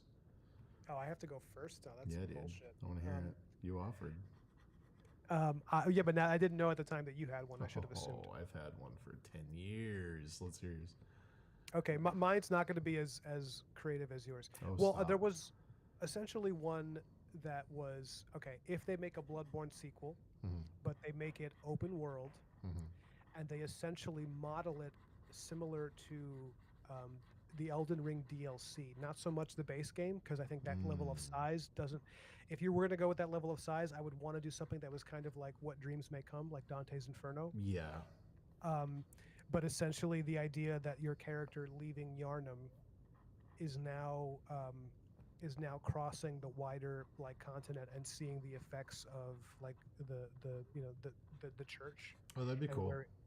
where the church has set up, in different, so you're tracking the healing church in different villages, towns, and cities, and seeing how blood ministration has taken different forms in different cultures. So like parts of it, because there's parts of the Elden Ring DLC. The reason I mention is because like it's much more multicultural in how it feels. Like there's parts of it that feel like Rome, parts of it that feel like Greece, Yeah. parts of it that feel like China. Like actually, the base game has that too. I'll give them credit. That they have it, but like essentially, I'd want to see that type of multicultural aesthetic with the healing church setting up shop and like blood ministration and you the hunter similarly with a horse, but like imagine like the same thing where you're like on a horse, like kind of like Torrent, but the horse is maybe similar to the horses you take to Canehurst Castle, those like Mm. gaunt gothic kind of. Spooky horse. Yeah. I mean, this is essentially me pitching a Black Mirror game more and more. But but you're like, you're riding from town to town and city to city, and you're, the same thing. The geography, the the the movement through different biomes, but like the limit is that it doesn't, because Elden Ring has a much wider biome basis. Sure. Like it's, you have snow. I would love to see that, but each one sticking pretty closely to the gothic horror aesthetic. But there's a lot that you can do in that. I would just want to see. I want to see them take that same sophisticated open world approach to Bloodborne, because it's like maybe my favorite video game ever. So yeah. No, yeah, But that's a great idea. I could see them doing that and having it be about, I don't know, let's workshop this. Would it be like, so you're going out and you're seeing the effects of the healing church on the wider world? Would it be like a pilgrimage from place to place and like putting down the people that have set roots there kind of thing? yeah, I actually thought it'd be interesting if your character was, because remember how you arrive in Yarnum looking for a cure? Yeah. So I thought maybe, I mean, narratively that they wouldn't do a sequel where you're like the same character, quote unquote, as the Mm. first game. They just don't do that. But if it were me in charge, I'd be like, oh, it'd be cool if your character now leaves Yarnum, but the sickness you're infested with now is not the one that you originally had that caused you to go to Yarnum for the City Healing Church. Now the sickness is like, how can I cure my beasthood? Um, They could do the unreliable narrator thing again if they did that in a way where towards the end you realize that you're not actually the good guy and you've been spreading your alien Mhm. parasite stuff across the whole world. yeah, Yeah, I can see that. That'd be because good. you can then come across cities where like, and it'd be really cool if they do a lot of the letter finding that they did in the first game, Mm. and maybe you can. I was thinking you could find the letters written by some of the seniors from the Healing Church, but like how many of them have become Lovecraftian horrors, that have like literally, some of them that are like, I was thinking I had an image of one of the cities you find maybe toward the end, where basically an evacuated city. There's no one left except the one, maybe the person from the Healing Church who started it, and that guy is now Mm. like a beast of such huge scale that he basically takes up the entire city. So when you're fighting him, it's kind of like moving between gothic skyscrapers that he's knocking down, kind of like a kaiju, and you're kind of running around this like, I don't know if you can picture what I'm trying to say, but it's like you just imagine, the arena is essentially a town square that you can literally Oh chase yeah, him. yeah, you know, yeah. yeah. That'd be And cool. it's just like that type of combat on like with the gun and the saw cleaver, or the like on a horse would be really interesting. Yeah, that'd be Um, great. musket fire. When I used to post on Twitter a lot, a thing I would do often was like fan cast and pitch ideas, Mm-hmm. and just to get feedback and stuff and see how who shared it, why they shared it, what people liked and didn't like. And Yeah. I think the one people hated the most, which I still think you could do it. It would be hard to do, but I still think you could do it. Was I was saying after doing, The Last of Us on HBO, the next property Sony should do is a Bloodborne prequel about the fall of Yharnam, where we follow a couple main characters in a cast, and it's like one student at Bergenworth, one person who's like a politician in Yharnam, one person who's like a digger down in the Chalice dungeons, Yeah. And like slowly over the course of a season, we found this marvel, and everyone's like the fervor of like the blood administration and all the healing. Everyone who is dying is being healed, and it's like this big religious experience. And then start to pepper in the, oh, this is not what we thought it was, and people feel desperate to hide it and cover it up. And then establishment of the hunters at the end of season 1, season 2, going out, the purges, and like I think you could do it. You'd have to do it very carefully, but I think it's possible to adapt that story, but it would not be the story in the game. That would have to be like the final season. But Yeah, no, I agree. I think we had talked about this. I think we were texting about it, and I said, I think we both agreed that what you'd want to do is have the first hunter appear in like the final 2 episodes of the first season. Yes. And you would have like a nice little genre shift where it would go from like moody gothic horror to like Western, essentially. yeah, with a Yeah. ton of action and Yeah. with like a superhuman hunter. And like you could set up the character who becomes the hunter the first one. You could maybe set up Ludwig early on. And Yeah. have him be the hero of season 1, and then he's the enemy of season 2, where he has to face the the nameless hunter, Mm. which is something that I when I was thinking about the Bloodborne sequel, I was like, oh, it'd be really cool if one of the final bosses you have to face is a creature that was once the nameless hunter from the first game. Oh, that'd be dope. So I'd you're like kind of that. fighting yourself. They sort of did that in Dark Souls 3 with Soul Ascender, where you're like, oh, this is the player character from Dark Souls 1 and 2. Like, okay, cool. Yeah, I didn't know that when I fought him. Yeah, he like they're like, it's the guy who linked the flame after Gwyn, and he uses the movesets that you as a player had in Dark Souls 1. He casts the spells that you had access to, and like has animations that you had as a player. And it's like, oh, it's like this weird little Easter egg that like you're fighting essentially yourself. I mean, that's pretty awesome. Yeah, it was a cool I idea. love that idea. Yeah, it is really cool. I might. 'Cause Oh, go ahead. No, go ahead. No, I want to hear. No. Go ahead. I don't remember. Damn it. That's my line. God damn it. You just did the thing to me that I do. Anyway. My pitch for a From Software game that I've wanted for like a decade, Yes. I want them to do a hard turn and do the 1970s Ridley Scott sci-fi aesthetic, the like gross lived-in Alien 1 vibe. Not Aliens, Alien 1. I want it to be very lonely, and I want it to be you're out on a space station, and it's this massive space station that's also connected to a world with ruins on it, like a Metroid game. So you've got the weird Lovecrafty, what was the civilization that died, all the cool world building they do of this dead planet and all the dead cities that are on it, infinite opportunities for cool sci-fi monsters, but also you've got the human stuff of like there's some crashed ships, there's an abandoned space station that maybe you're the only survivor that woke up on, and to tie into the mechanics that they always use of how do you die and keep coming back, how do you not, how is death not permanent in this world. I think we do the thing where we finally deconstruct the multiverse, and because I'm sick of multiverses. And I think the twist at the end of the game is every time you come back to life, you're essentially killing and hijacking an alternate you from somewhere else and pulling them into the world and incepting your mind into it. And then have some kind of payoff with whatever the final boss is going to be, of however many versions of alternate you killed to get to this point has some kind of payoff. But I would love to see them tackle outer space on like a weird planet with like ruins, and you could go really hard into the Lovecraft stuff that way, but also I want to see them do some like junky sci-fi. I think that would be fantastic.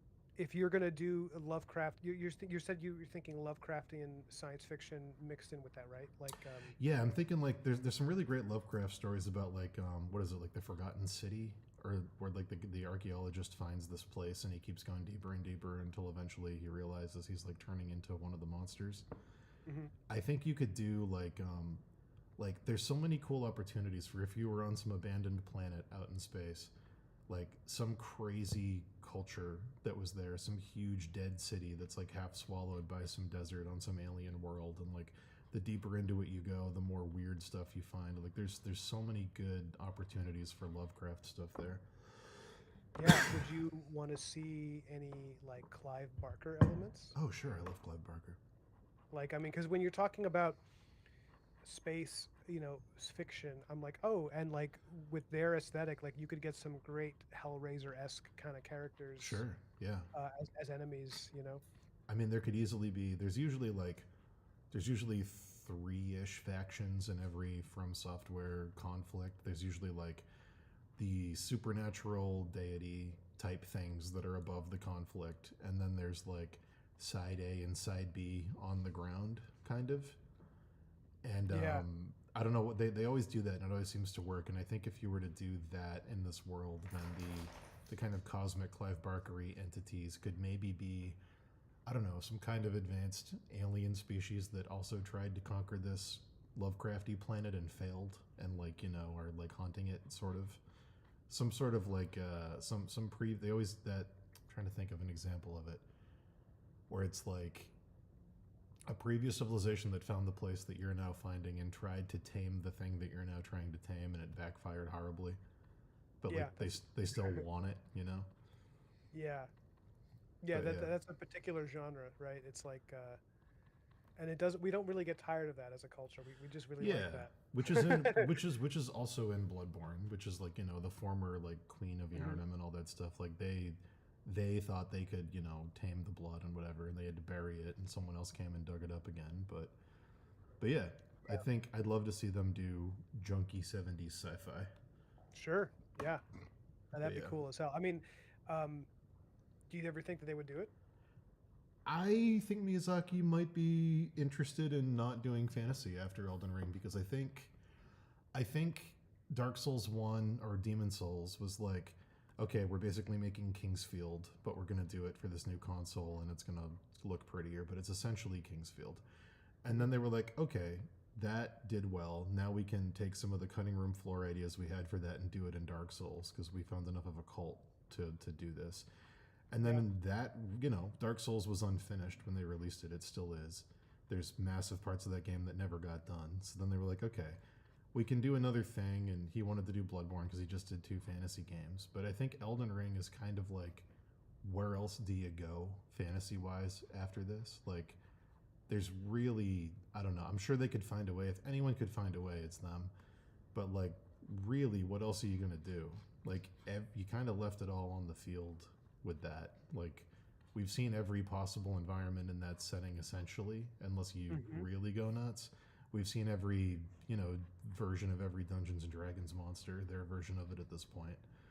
Like, I don't know. I think he might be the same way they did that weird left turn with Bloodborne. I think he might be looking for an alternate thing to kind of sink his teeth into. Yeah. I mean, they did. They sort of branched into that with what's that mech battle game? Oh, Armored Core. Armored Core. Yeah. Yeah, Right. which has been a franchise of theirs for years that they just kind of let be dormant. Yeah. I never really played it. You know, it never.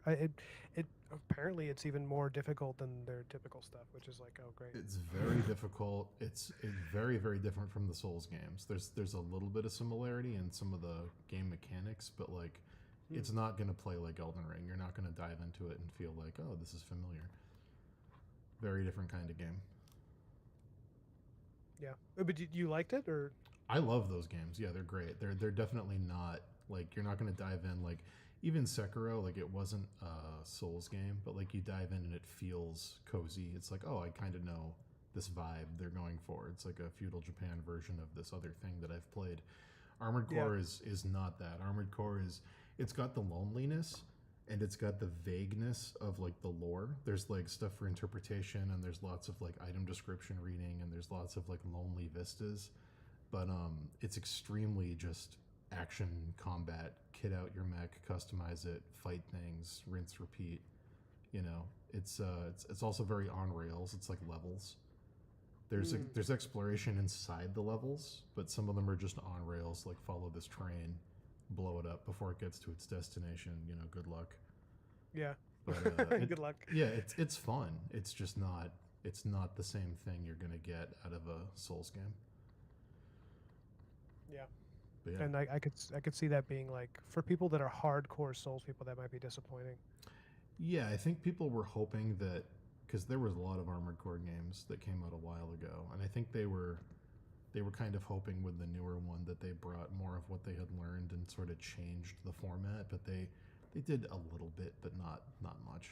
They kept it pretty faithful to the franchise, but I think people were hoping they were going to shake it up a lot more. Yeah, I don't know. I mean, it's interesting that you went for that. You said that you would, love to see them handle science fiction because you are much more of a fantasy guy in terms of what you enjoy consuming. Yeah, but I also wasn't a Lovecraft guy until they did Bloodborne. And Yeah, then I that's was true. like, oh, you made me love this thing that I never had any connection to, and now I love it. Have you seen that video where this guy breaks it down where he's like, "Yeah, but this is as much medical horror as it is Lovecraft," Yeah, and he talks, yeah, which is like very true. It's like the medical horror of the, which is interesting to see a Japanese writer, creator tackle like European medical horror from yeah, the absolutely. 18th It's century. like, for a lot of people, the scariest possible thing that could happen to you in the 1800s was getting pregnant. And that's like essentially Bloodborne, like to a T, is like the horrors of childbirth, is like kind of the undercurrent of all the themes in the game. Yeah, yeah, But yeah, yeah, yeah. like like there's a level called the Nightmare of Mensis. Like it's like we're not being subtle here. Like this is very obviously like the whole central theme of the game is that a god baby was simultaneously born and not born, and where is he, and everyone's going insane. Yeah, But yeah. yeah, That's one of those things that it's funny to try to explain that to your fiance when she's next to you, being like, "Why is this called Nightmare of Mensis?" And like, why are you fighting creatures that look nothing like babies? I was like, "Well, well, you know.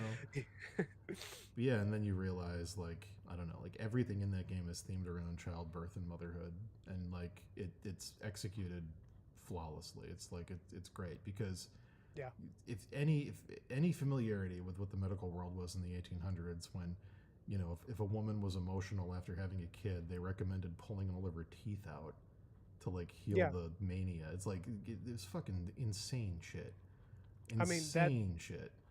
that's the number one cause of negative emotion is people yanking your teeth out. Yeah, I thought you were gonna say people with teeth. You gotta get rid of it. You gotta get rid of Oh, those things. I get angry about my teeth all the time. It's true. The But problem yeah, would definitely no, be solved.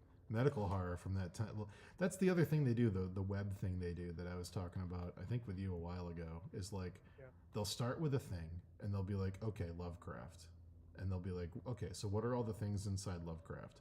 One of those things is written in the 1800s. So they go, okay, 1800s. What else is scary in the 1800s? And then, medical stuff. And it's like, okay, we've already got this thing with healing. We've got this thing with blood. We're going to tie in some medical things. What was the leading causes of death? And it's like, okay. And they start going down all these connected roads where you start with one thing and they just branch out flawlessly into all these other things that are relevant to that time period. Because, like, even even Dracula, like even the novel Dracula is essentially like a medical horror story once Van Helsing shows up. There's a Yeah. ton of that book dedicated to like weird medical shit, and it's like it's very interesting because a lot of the horror of it, it's fear of the unknown, which is Lovecraft's whole thing, and back then all that medical shit was unknown, which is why everybody was fucking terrified of it. So it connects thematically fairly flawlessly. Well, yeah, especially because it was like right when science was starting to become Yeah, the dominant way of thinking, the dominant think form yeah, over like faith, and so you get this like weird, creepy like.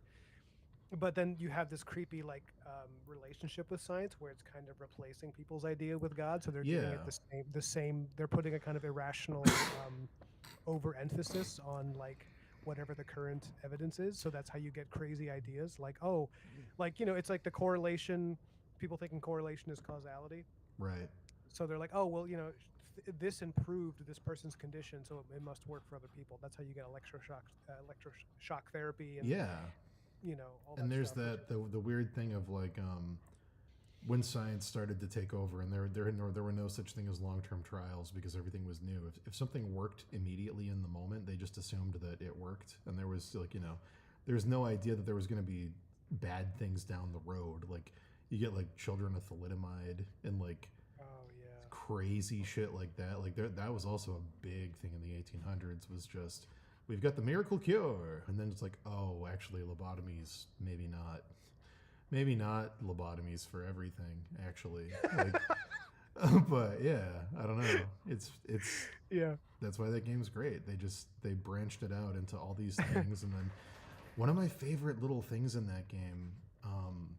oh god, one of my favorite little thematic moments in that game is, which ties into what we're talking about right now, is when you go to the college at Bergenworth in the Nightmare, and all the students are there wearing their proud little like I graduated caps, but they're all turning into gross, disgusting slugs and slime monsters, and it's like Yeah.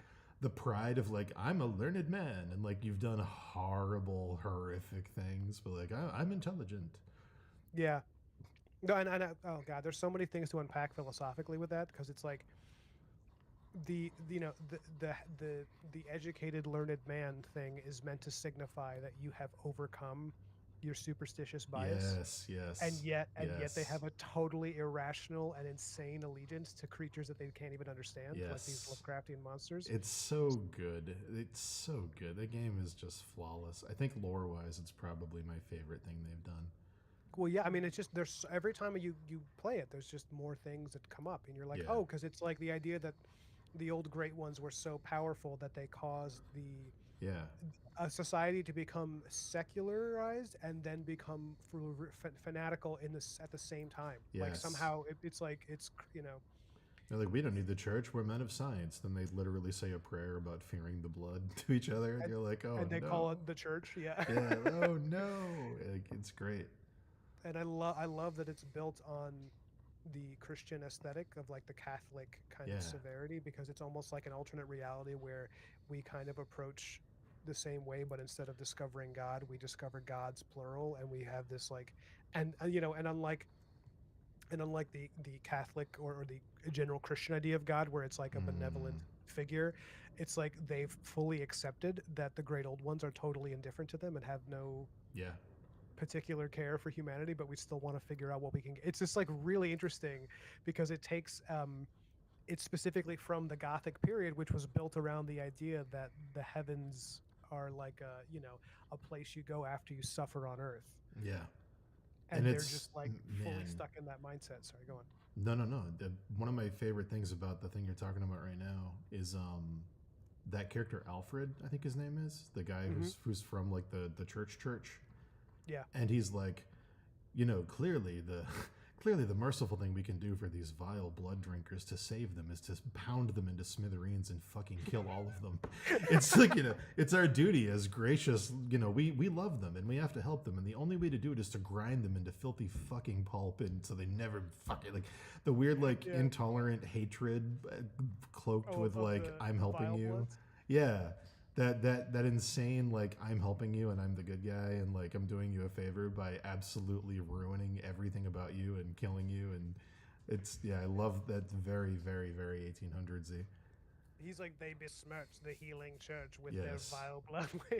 And I love that character because he's arguably, in terms of like his initial appeal, he's the most friendly, likable guy you meet in the Yes. game. And by the end of it, he's screaming at the top of his lungs, "Come back to life now, you immortal slut, with all your insides on the outside for all to see." It is like, Yeah, I love it. He's like, let's see you stir up more trouble in this sorry state. It's so great.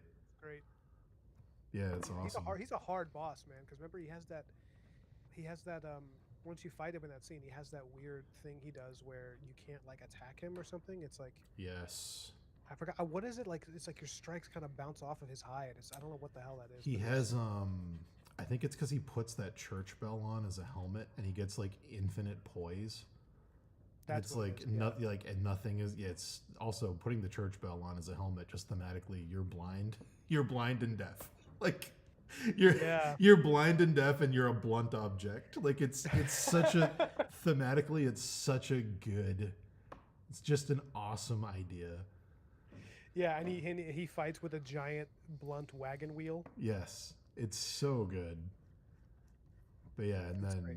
I don't know, and then the DLC introduced the League, which I also loved, where it was like, you know, the Adventurer Society in the 1800s, like, jolly good. Let's explore and have fun and kill everything we find. It's so much fun to kill everything and find just for bloody sport. Woohoo! Like, No, my favorite part of that is when you step on scum in front of him, so that he goes, yes. yeah, it's so great. It's awesome, man. Yeah, Yeah, it's- the Confederacy, I think. Yeah, it's Confederates. fucking awesome. It's just, I don't know. They have such a good ability to take everything, because it's essentially like Alan Quartermain in the Adventurers Club in London. It's like, Yeah. oh, let's go find these vile creatures and bring them the glory of our society, and it's just murder and insane acts of violence, and like disguised as like we're just having jolly good fun because we're from blah blah blah. Have you ever read any Solomon Kane? Oh, I've read all of Solomon Kane. I like it more than Conan. Bro, how have we not talked about this? Dude, Solomon Kane is my favorite thing he ever wrote.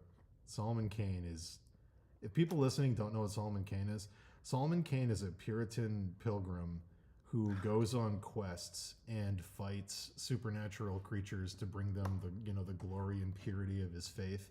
And in so doing, he becomes friends with like magic men and like voodoo people and like practitioners of like demonic faiths, and like he gets like a staff that can repel magic from one of them, and like he employs the tools of his enemies against them, and like he's like the prototype for so many things. He's like a prototype for like Doctor Strange. He's a prototype for like Hellblazer.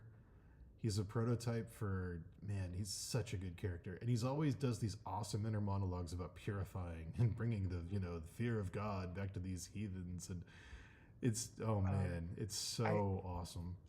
Dan, I don't know what happens with you sometimes, but I sometimes I wonder if like we're like the same person. I don't know what the hell that is, but like it freaks me out a little bit that I met you when I'm 38, because I feel like if we were together in high school, we wouldn't have made any other friends, or at least I wouldn't have. Yeah, no, I like, totally understand what you're saying. Like, because Solomon Kane, I agree, I love him way more than Conan. I agree that he's Robert E. Howard's greatest creation.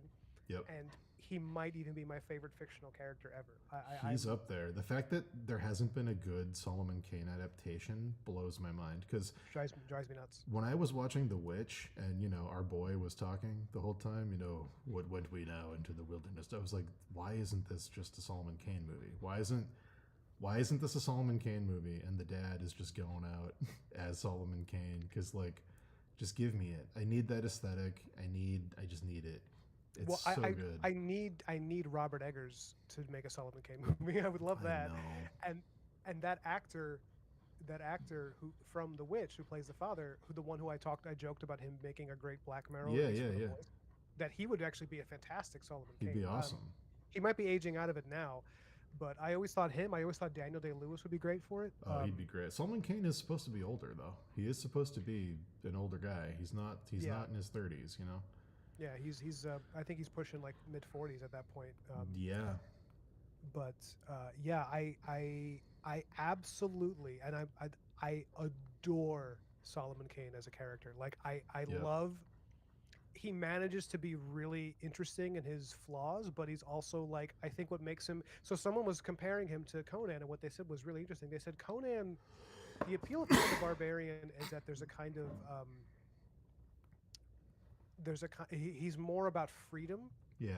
Like he's more about the power fantasy of being like a wild man, free to go and have adventures and fuck whoever you want and kill monsters and stuff. Mm-hmm. He's not really guided by any particular code, which is what makes him fun. Is that he's just kind of like, he's the hero in a lot of the stories, but it's more incidental. It's not like he's going out looking for evil to vanquish. Yeah, he's just comes and finds him. Yeah. Yeah. And he's like, like I love one of the stories where he fights a giant serpent because the woman that they're trying to sacrifice to the serpent is really hot. Yeah. And like his whole motivation is like, if I rescue this woman, she might totally touch my little Conan. And so he's like, I'm gonna just go for it. Whereas I love that Solomon Kane is like, yeah, he's nuts. He's a little bit nuts, but he's also completely incorruptible. Yeah. Like I love I forgot what it's called. It's one of the stories. It's like one of the early ones where he's kind of introduced, and it's where he tracks down that pirate to the edge of the world because of a woman who died like a year earlier. Mm-hmm. And there's this great, for anyone who hasn't read Solomon Kane, it's one of the most badass moments in like fiction, where this French pirate, I think it's called the Wolf, he's like, why do you avenge this girl? Was she a lover of yours? And Solomon Kane is like, no. He's like, I never even knew her name. All I know is that you killed this innocent person, and I've just like sworn to God that I would find you and utterly destroy you. And it's just incredibly, he's incredibly badass. He says things that are like bonkers crazy, like Robert E. Howard racist stuff, which is like some great turn of the century. He dips into that for sure. Yeah. I think my favorite thing about Solomon Kane is it's essentially like if you read Conan and then Solomon Kane, they're almost exact opposites. Conan is all about impulse and like what do I want in the moment and like I'll just do this thing. Solomon Kane's about grand design and there's a higher purpose. Conan, the adventurers come and find Conan. Solomon Kane, he'll walk around the globe looking for the trouble because he's here to serve a higher purpose. Conan's kind of dumb. Solomon Kane is incredibly learned. Conan's not afraid of anything. Solomon Kane is afraid of so many things. But he's like, I've got this faith that's going to protect me. But like, he's always talking about there's evils in the world, and Conan doesn't believe in magic, but he knows enough to fear it. Solomon Kane believes in all the magic. Sometimes he uses the magic, but like, they're great. They're very very opposite characters. Yeah, and have you ever watched that Solomon Kane movie that came out like 15 years ago? One time, and I was like, no. I got 5 minutes in, and I was like, I can't do this. I got to the James Bond scene where they were like at the Vatican showing him all the new weapons they designed for hunting monsters or something. That's not at all his vibe. Wait, am I mixing it up with the Van Helsing movie? Oh, you might be. Yeah, I never even saw, so I can't. I've seen Van Helsing, and I thought that was the advertising hilarious. for those two movies is almost identical. I might be mixing them up. Fuck, I might be. Maybe I haven't seen the Solomon Kane movie. It doesn't seem to have like gadgets. Like in terms of his combat and his look, it's very faithful to the book. Okay. But I dropped out of that movie after the first 5 minutes because they try to give him a very generic origin where it's like they introduce him and it's kind of like the beginning of the movie The Shadow with Alec Baldwin, where it's he was a criminal and he was terrible and then he has a demon that he owes his soul to, so because of that he tries to be better, and like that's his motivation. So it's just which is like Hellblazer. It's just and it's so lame because like the whole point, the thing that makes it's like the complete misinterpretation of what makes Solomon Kane interesting, which is that he just wants to do it because he thinks that God's telling him to do it. Like his whole thing. I'm absolutely thinking of the shitty Van Helsing movie then, because I don't think I've seen the Solomon Kane movie. Yeah, I mean,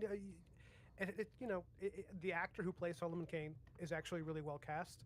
But what holds the movie back is that the studio. This is after I think Batman Begins came out, and the studio was like, "You got to give him an origin story. We don't care what it is." And they were like, "We really don't want to. Like, we really want to start it the way it starts in the book, where we don't know."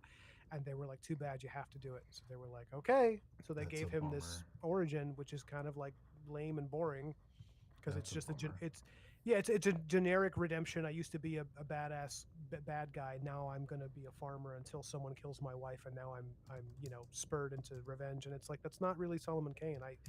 I always liked the idea that he's purely powered by religious fervor, and like that's the source of all of his courage. He's not necessarily making up for some sin. He's just like a religious fanatic. Yeah, he's like a religious fanatic. It's essentially if you took one of the judges from the Salem witch trials and made them not as murderous, but it made them go after like demons. It's like that kind of like insane fervor.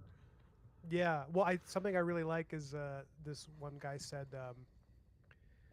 that Solomon Kane is like if you took anyone from the Salem witch trials and you pretended that they were right. Essentially, like, oh, you know what, the world is covered in witches and evil spirits, and actually the fanatical guy with the torch is actually like he's killing the right people. Like it's like someone experimented with a flip reality in which that wasn't a crazy thing to do and you were actually right. And but yeah, I mean, I think one of the reasons we haven't gotten a good Solomon Kane movie is because if you were to make it now, they probably wouldn't make him religious. They would probably try to avoid that. Yeah, which is kind of necessary because Solomon Kane's not supposed to be like he's like a flawed good guy. He's almost an anti-hero. Yeah, almost. But I don't think we're gonna get something like that unless it's a very long form adaptation, like a 10-episode HBO thing where they can really explore how somebody gets like that. I don't think we're gonna see a movie of it though. Yeah, I mean, I think I would love to see like Mel Gibson make that movie. If anybody could, I mean. Yeah, he'd probably cast himself in the role and do a later day one. Like I was hoping they were going to do for Conan with like old Arnold as like. Yeah, that almost happened. I know, it would have been fucking amazing. Well, what's her face didn't want to do it. Oh man! Did you hear about it? The lady who runs, I think, Amazon, Jennifer Sulky, or. I heard that it was in development and it got canceled. That's all I heard. Yeah, basically it got bought out. This other lady was put in charge, and she was like, she's basically, I mean, I'm sure she's a wonderful person, but she was just like, I don't get it. I don't get the appeal. I don't want it. And they were like, really? Because there's like a lot of people that would watch this, and she's like, no. She's just like, I would have done Arnold finally gets the kingdom by his own hand, like he always says in the intro to the old Conan movies. You know, someday I'll forge a kingdom by my own hand, whatever. He gets his kingdom. He doesn't have an heir. That's the curse. He gets a kingdom, but he's denied a legacy. For some reason, he can't have a kid. And then I would have it revealed, I would have the plot twist be, he can't have a kid because in the very first Conan movie, he fucked that wolf witch and he gave in to his temptation. And I would have it be that her son, almost like a Mordred character, shows up and is like, I'm your heir. And he's like, you know, half wolf witch demon, half Conan. This is cool. I would have that be the twist. Because if it's Conan hanging out with a son who's not quite as manly and that's the central plot, it's going to suck. Oh my god, you could see them doing that though, right? I could absolutely see them doing it and it would suck horribly. You could see them, like his son is Michael Cera. Yes, exactly. It would have to be Conan gets his kingdom, but he doesn't get his legacy. It would have to be some little monkey's paw type thing of like, oh, your dream came true, but it's, you know, you're going to have to defend it because after you're gone, there's no one to take up your mantle. So would it be, I'm assuming the resolution or the climax is him facing off against his own son, right? I must, yeah.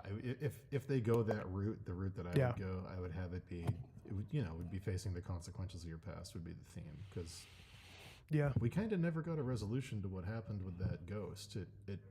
He has sex with the witch. She turns into a demon. He throws her into a fire, and then she turns into a spirit and flies away, seemingly, you know, with his seed still inside of her. Dating in the city, am I right, guys?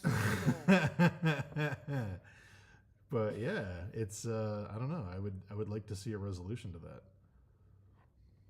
Yeah, that'd be really cool. Something. I mean, unless they just do the boring Thulsa Doon's back. Ooh, oh. He's a disembodied spirit now, and we have AI James Earl Jones. And we have Oscar Isaac say somehow Thulsa Doon came back. Never looks around. Oh my God, Thulsa Doon, he's back. Yeah.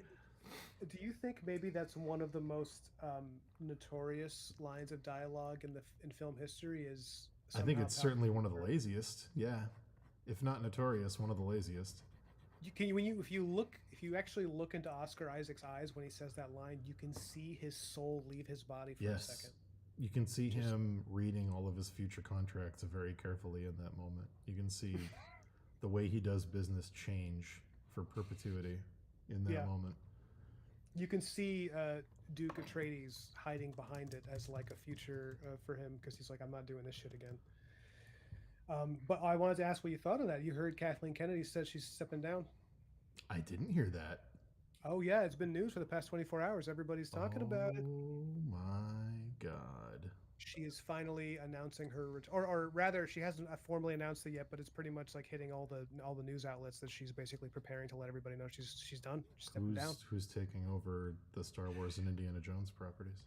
Nobody knows yet, but speculation is that it's going to be this woman who's her right hand, and it's like, okay, then nothing's going to change if it's someone who was close to her. I don't even know if it would change if it was Jon Favreau or what's his face with the cowboy hat. I forgot that. Oh yeah, Dave Filoni. Yeah, he's been kind of a disappointment. Yeah. Shit.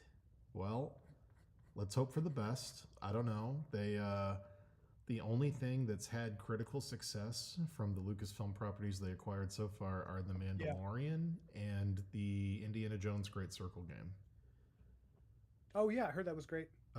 So those are two things. You know, Dave Filoni did one, and someone completely unconnected to them did the other. So hopefully they can sort of read the room and go, oh, okay. Oh, hey guys, what's up, Eduardo? Nicholas DeLuca says, I swore when I saw the trailer it was going to be a Palpatine ghost inhabiting the fallen Death Star, which would be the thing that they would have to face as a mini boss. That would have been better. If the Death Star was just a haunted house, that would have been awesome. Yeah, I mean, dude, that... Here we are. Every conversation, we come back to it. The trauma. There's so many things they could have done that didn't do. Like, I still can't believe how they did, incredible gymnastics just to avoid... Yep. Just to avoid the best ideas. I forgot until recently, because I saw a screenshot of it in a YouTube thumbnail. I forgot that at the end of that movie, everyone in the universe comes to fight in a big Lord of the Rings style battle just because, and there's no motivation. It's just 10,000 starships piloted by all their friends show Yeah. up, and it's like, whoa, like, oh, Yeah, oh, the movie was directed by a kid with action figures. It's just like, oh. yeah. Well, you're not alone, kid, or whatever the fuck Lando says. Not alone. I don't think he knew where he was when he did that scene. I think he was like, I say what? Yes. Oh, okay. Where's the buffet? I hated how accurate what Mike Stacklasa said in the review, where he was like, when they were in the bar and there was a guy with a mask sitting in the background who didn't get off his chair, I knew that was Lando because he didn't want to get up. And I was like, oh no. Oh no. It's so true. That's really funny. I could definitely see that being true for sure. Um, well, Taco Force. So Taco Force says Dave Filoni is the only person to do Star Wars right. I used to think that, and then I saw some of Ahsoka, which I believe was like his baby. I don't know if You had to anyone else has watch. seen it. You had to watch all of Rebels to watch Ahsoka. That's the only problem with Ahsoka is you have to watch all of Rebels. Do you think? Well, because I know people who've seen Rebels and they didn't like Ahsoka. So like, I Oh, don't then know. Maybe. well, I can't say watching Rebels will make you like it. It'll just make sense because nothing Oh. in that show would make sense because you don't even know who the characters they're talking about are. You're like, who's Thrawn? Who's this? Who's this kid? Who's what? Like, they don't really explain. Yeah. Who's Ezra? They don't explain any of that. They're just like, we got to go get Ezra. And you're like, who the fuck is that? Yeah, I knew Ezra. I knew Thrawn rather from the extended universe novels, which I used to like love. yeah, But and I got so excited when he was coming in, and then they kind of wrote him as like he's such a dumb villain. Like he just kind of like there's this like yeah. there's so many scenes. Someone said he was like the copiest villain they've ever seen, where it was like every time he messes up, he's like, didn't I figure? And it's like, no, you didn't. They literally got away again. And it's Yeah, like he's always one chess move ahead because he's so genius. yeah, All and then his, it's sad. because you keep waiting for that moment where it's like he twists everything on them, and it's like, oh my god, and it just like never happens. Yeah, Um, it's unfortunate. He does more smart stuff in the Rebel show, but you'd have to watch so much of that to get to Thrawn. But yeah, yeah. Nicholas DeLuca says, I wanted to get your opinion on the prequels. If there was one change to make, do you think having Dooku just be a Jedi that left the Order instead of a Sith and a pawn of Palpatine would? Oh, that's a good idea. if there was one change to Yeah. make in the prequels, Yeah, I would do unironically. I would do the thing that Mike suggested. Unironically, I would get rid of Qui Gon Jinn completely and just have it be about Obi-Wan Kenobi. yeah. I don't. I mean, even though I love Liam Neeson, Yeah, I do feel like it's a little cluttered, that first movie. That feels like Yeah. you could really. It's like that was a really good chance to make it about Obi-Wan and. Well, I love yeah. Did I miss it? Did you just quote Mike Stokloska where he says Qui-Gon and Obi-Wan should be combined in a character called Obi-Wan? I didn't quote it, but that's what I'm referencing. Yes, because Yeah. I think the way you invert it, if the original trilogy with Luke is about an orphan discovering his father and coming to terms with it, I think the prequels should be about a father losing his son and coming to terms with it. And it should be the whole trilogy should have been I have a kid now, his name's Anakin. I found this orphan, I'm training him. I'm losing him. What do I do about losing him? If the first trilogy is about finding a dad and coming to terms with him being an asshole, the second trilogy is about a father having a son and coming to terms with the fact that he's an asshole. It's like it's right there. There's too many characters in those prequel movies. Just cut half of the characters, make it about Obi-Wan and Anakin. That's it. Just that should have been the central thing for all of them. Obi-Wan, Anakin. Have Palpatine be there as the stepdad who's like, I'll give you everything you want. I'll buy you a car. Yeah, come party at my house. Fuck, your dad's an asshole. Like, just do that. Just do that. I have mean, this. Yeah. You're kind of describing the plot of Karate Kid. Yeah, essentially, yeah. I think Which that's. I'm okay with. Yeah, I think that's what it should have been about. The whole thing should have been about Obi-Wan and Anakin, but I don't know. There's so much unnecessary shit in those movies. Yeah. Yeah, I feel like, I mean, well, Edgar says just give the prequels better dialogue. I agree with that. If you just like rewrite some of that dialogue, that movie is, and generally speaking, I think the plot of the prequels, I think they have a great setup for a lot of that stuff. Yeah. I love, you just sneeze, God bless you. Sorry. Like I love the idea of that Palpatine is secretly like basically in charge of both sides of the war. Yeah, that's So that great. he can weaken the economy and slowly take over. Like that's a brilliant villain move Yeah. right there. Like I love that shit. But then yeah, I just think there's there's like I like George Lucas as a person. I think he seems like a really nice guy. There were some choices he made that I think people really didn't like. Like why did like I know Hayden Christensen has said in the past. I think he said something like that. He did many different takes, but George would often take the one that made Anakin seem more kind of whiny. I don't know what word he used. Well, you've heard the Mark Hamill quote about the line of dialogue that he told George had to come out of the script, right? No, which one? I When don't he's know this. when he's like, George, people don't talk like this, and he like they pulled him aside and they were like, I can say this line, but this will like no matter how good the special effects are, this movie's over. Um, there's a good clip because Mark Hamill memorized it because it was so Mhm. bad, and there's a really good clip of him in the '70s reciting it from memory on a talk show. Um, hold on, I can try and do it from memory, but I want to see it. Okay. Yeah. Right. It was oh god. I need to find it. It's so long. It's so long and rambly. Um oh my god. It's a whole paragraph of stuff and then it ends with but we can't turn back now. Fear is their greatest defense was the last line. I remember that part. But there's a whole thing before it where it's like it can't be more than 27 parsecs away from us, and they're clearly, we've shown up on their radar, and they're going to notice us, and like, the Empire, blah blah blah. It's like just this rambly, long, insane line with no punctuation, and then it ends with, "But we can't turn back now because fear is their greatest defense."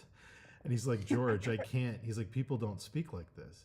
Like people, this is not human dialogue. This is insane. Like, and yeah, that's just kind of, I don't know. He's not a very good writer. He's a good world builder, but he's not a very good writer.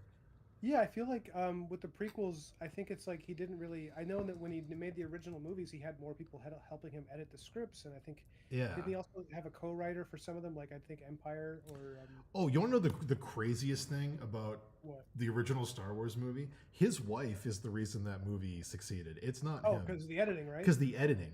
Though, Yeah. if anyone listening doesn't know this is insane. George Lucas's wife absolutely saved that fucking movie. It's insane. The entire ending sequence where the Death Star is going to blow up the Rebel base was not in the movie that George shot. Really? It's not in it. They did the run on the Death Star where the X-wings go and they're going to blow it up. But the entire B plot of Leia and all the generals in the place and the Death Star is coming around the corner of Yavin and it's going to blow it up and all our main characters might die. That is completely created through editing by her. Was not in the script.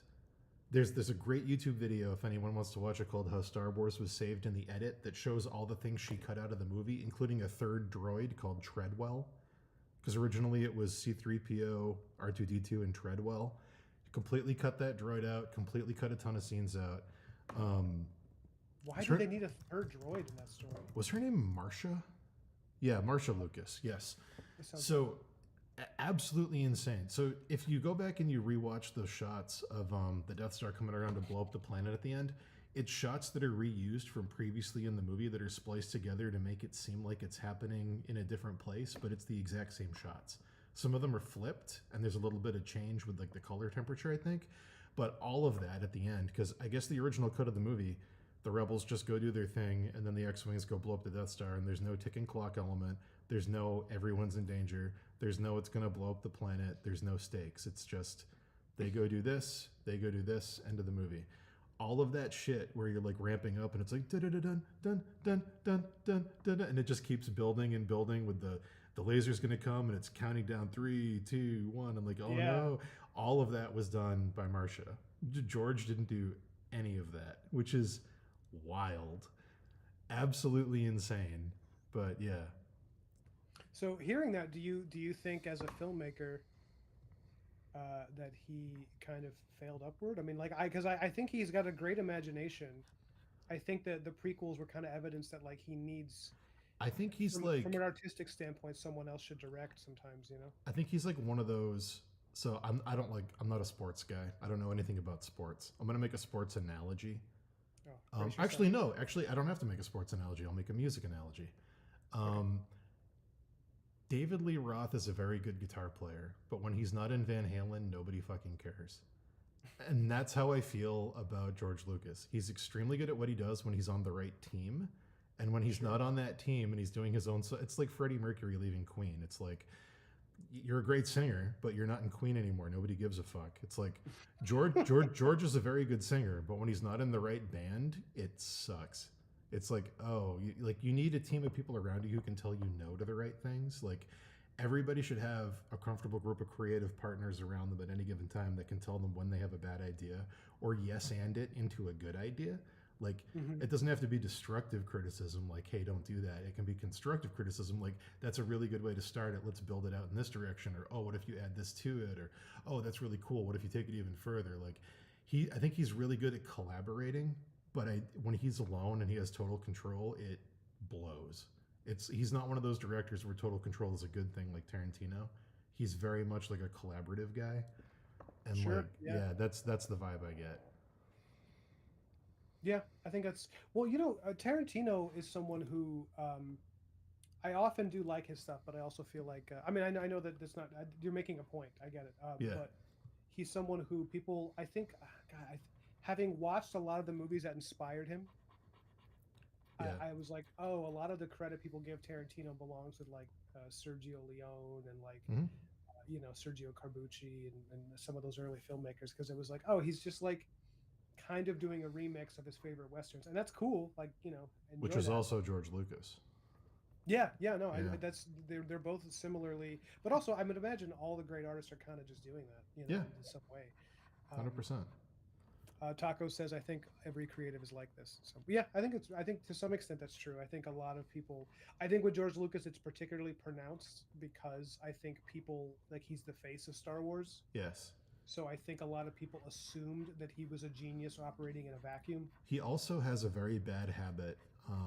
He has a bad habit of starting before he has his script figured out, and then he starts all the pre-production and all the special effects, and he starts spending money like it's a fucking fire hose. But the script isn't done. Like, there's the behind-the-scenes footage of the prequels where he walks out mid-production of the movie. They're already shooting, and he's like, "I have a finished script finally. You know, almost finished. There's a lot of they fight in there." And it's like you're already filming the movie, dude. But then if you go back to the 70s, I didn't even know this till recently. They were at the end of filming Return of the Jedi, and they couldn't get the scene right between Luke and Vader, and they were like, "There's no stakes here." It's sort of like what happened in the first movie I just talked about that Marsha fixed. They were like, "There's no stakes in this fight. Like, I don't believe that Luke's going to turn to the dark side." And then they figured out on the set, oh, it should be Vader threatening to turn Leia evil. That's what makes him snap. That wasn't in the fucking script. You didn't even. Wow. They just figured it out because they had to find something to make it even more intense in the moment. It's like, what are we That's doing? hilarious. It's insane. It's like, what are we doing? Like, Yeah. And then it just comes together, and then it's just like this classic movie. yes, and that's why you get the failing up thing of like, you know, if he was alone working on those things on his own, and there wasn't a group of people around him to help him workshop things that weren't working, or find ways to fix boring stuff, or change the pacing or the editing, like, I don't know, like Marsha Lucas should have gotten a huge percentage of that movie's revenue, but yeah, I don't know. It's unfortunate. That's interesting. Well, I mean, I'm sure she got pretty wealthy off that. If she didn't, that'd be a shame. But Yeah, I don't know. I don't know enough about her. She's one of those people that did a lot and never got the spotlight for it, and just kind of faded away. There's a bunch of people like that, especially because it was the 70s. Not surprisingly, female people, where Yeah. like they did a ton of work and just kind of female people. yes, just kind of weren't around in the spotlight. They just kind of had the credit taken away from them, even Yeah. though they did these big important things. And it's like, I don't know. I'd argue that if you have that much, like that ending scene of Star Wars where it's pretty fucking important. I'd argue that you should get a co-writer credit You know, Yeah, at that's that point. at that point, if you're changing that much of the plot, I'd argue that it should be co-written by, you know. But hey, I will say though, as someone who's done some stuff in film, like as a as an art guy, mostly storyboards and stuff, but I've seen a lot of like how the sausage is made. yeah, What you're describing, I think, I mean, I won't argue that in the 70s it was very prevalent sexism, but like if you look at it now, it's just very, it still goes on, but it's not even gender based. It's just somebody makes a movie, the director gets accolades and praise, even yeah, though like the a lot of the people working on the movie basically talked him out of some of his worst ideas. yeah. Well, I'm just saying, like, in the Yeah. 70s, movies weren't what they are now. Like, they cost money, yes, but they weren't these insane, massive productions with thousands of people and billions of dollars spent on them. It was like, Yeah. a couple million here. We made a little movie. Hopefully, it works out. So, in the 70s, when the stakes are lower and there's not all this cash and investor capital behind a film, there was a lot of examples of, like, oh, my wife helped me with this thing. And, like, Hmm. that Yeah. wife never gets heard of again for the Yeah. rest of time because, like, Yeah. it was such a movie. Making a movie was so much smaller scale back then that something like your friend or your wife or your girlfriend coming in to help you with something was something that could happen and nobody would even have to know about it. There's stuff like that on Yeah. The Godfather where like people just came in and helped him out and they weren't even like on the staff, they weren't on the Yeah. payroll, just people It's like he you're knew. his dad's friend kind of thing, Yeah, it was Oh, this almost is like my uncle. it was like the mentality of like, hey, we're recording a demo of my band in my garage. Like, do you want to come play? Like, it was like it feels almost that casual when you hear them talk about it. Yeah, yeah. And it's like that's never going to happen again outside of indie films. So yeah, there's a lot of that. Yeah, that's I think that's definitely true. And man, it's also one of those things where like we need to go back to that a little bit. We need a little bit of that old school film jankiness because Yes. it movies are better. Speaking of old skill film jankiness, I watched Crawl this past weekend. Okay, tell me all about it. It's one of my favorites. Tell me what you love about Crawl. I need to hear it. Well, most of my appreciation of that movie is aesthetic. Yes. Because the plot is fairly paper thin, which is like kind of what you want because it's more of it's a fairy tale. It's not really meant to be like it's actually much it feels like it's really more derived from pulp than it is from like high fantasy. Um, I mean it obviously is like somebody trying to do Star Wars, but what I love most about it is probably James Horner's score, not in the least of which, or rather, most specifically, is "Ride of the Fire Mares" by James Horner. Very good. Which is an incredible piece of music that I've literally listened to psych myself up before going into like job interviews. Um, yeah, that I would say the music. I love the Cyclops who predicts his own death. Uh, my favorite scene Yeah. in the movie is probably when the bandits, the Cyclops, and the hero and the wizard, they all kind of have their it's a part in the swamp where they're confronted by the Slayers for the first time as a group, and it's like this is like a really good moment where you can see the power that a score has in a movie, where it's like if it had been a different composer, it would have just been an action sequence, but what James Horner does with that scene is he makes it really emotionally like a little bit like potent because it's showing because he plays the theme the Krull theme as they all start fighting together as if to say like they're learning how to work together and they're like and it's such a nice little scene that's it's in a vacuum it's like whatever who cares but I love the costumes. I love the weird sound effects when the Slayers get killed. They go, all that stuff is great. I won't argue that it's a great movie because I'm pretty sure you can look at it and be like, "Wow, what a piece of shit." I'm sure a lot of people could, but I just enjoy it. I'm gonna tell you Um, something that might blow your mind that I found out this week that I did not know till this week. Do it, Do you know what Crawl started as? Buckaroo Banzai. No, what? Crawl started as a film called The Dragons of Krull, and it was supposed to be an attempt to get the rights to make a Dungeons and Dragons movie. Oh, I've heard of this. How insane! Somebody mentioned this years ago. I never really looked into it. How Yeah, I heard. insane! They couldn't get the rights to do Forgotten Realms, so they were like, well, Star Wars is let's mix it with sci-fi and make a Krull and like see what happens. And yeah, it's supposed to be a fucking D&D movie. Nuts. Wow. Well, what do you think of it, the movie? I think aesthetically, there's a lot of, well, now that I know that it was supposed to be a D&D movie, it makes a lot of sense because it feels like someone's campaign with their friends that they shot Mhm. on film. It's like Yeah. it's a bunch of people that aren't it feels like a movie made by like a team of 5 people that weren't talking to each other when they wrote the characters. Like they were all in different rooms separated, and it was like, I'm a cyclops who can predict my future, I'm big and strong. I'm a wizard who turns into animals, but I just can't seem to get the spells right. I'm the noble prince who, my betrothed was taken from me on my wedding night, and I have this magic Yeah. weapon. It's like none of them really work together as a group, but they're all fun ideas individually, and they're just kind of thrown together in a quest that doesn't follow the beats of a hero's journey. It's just a series of vignettes where it's like, here's the spooky swamp where one of us sinks and we fight a monster. Here's a valley where we encounter some thieves. Here's this place where we go and we find mares that can ride on the. It's like a series of things that happen, but there's no like It's not because of this, it's and then this. yeah, exactly. It's not because and therefore, it's and then. It's a bunch of and then, which is the South Park writing thing that you're never supposed to do. Mm-hmm. And it's very weird because it's a series of things that look and sound cool back to back to back to back, but like I've seen Krull probably 20 times. I can't tell you why the wizard's girlfriend is inside the spider web. I can't tell you why there's a crystal spider there.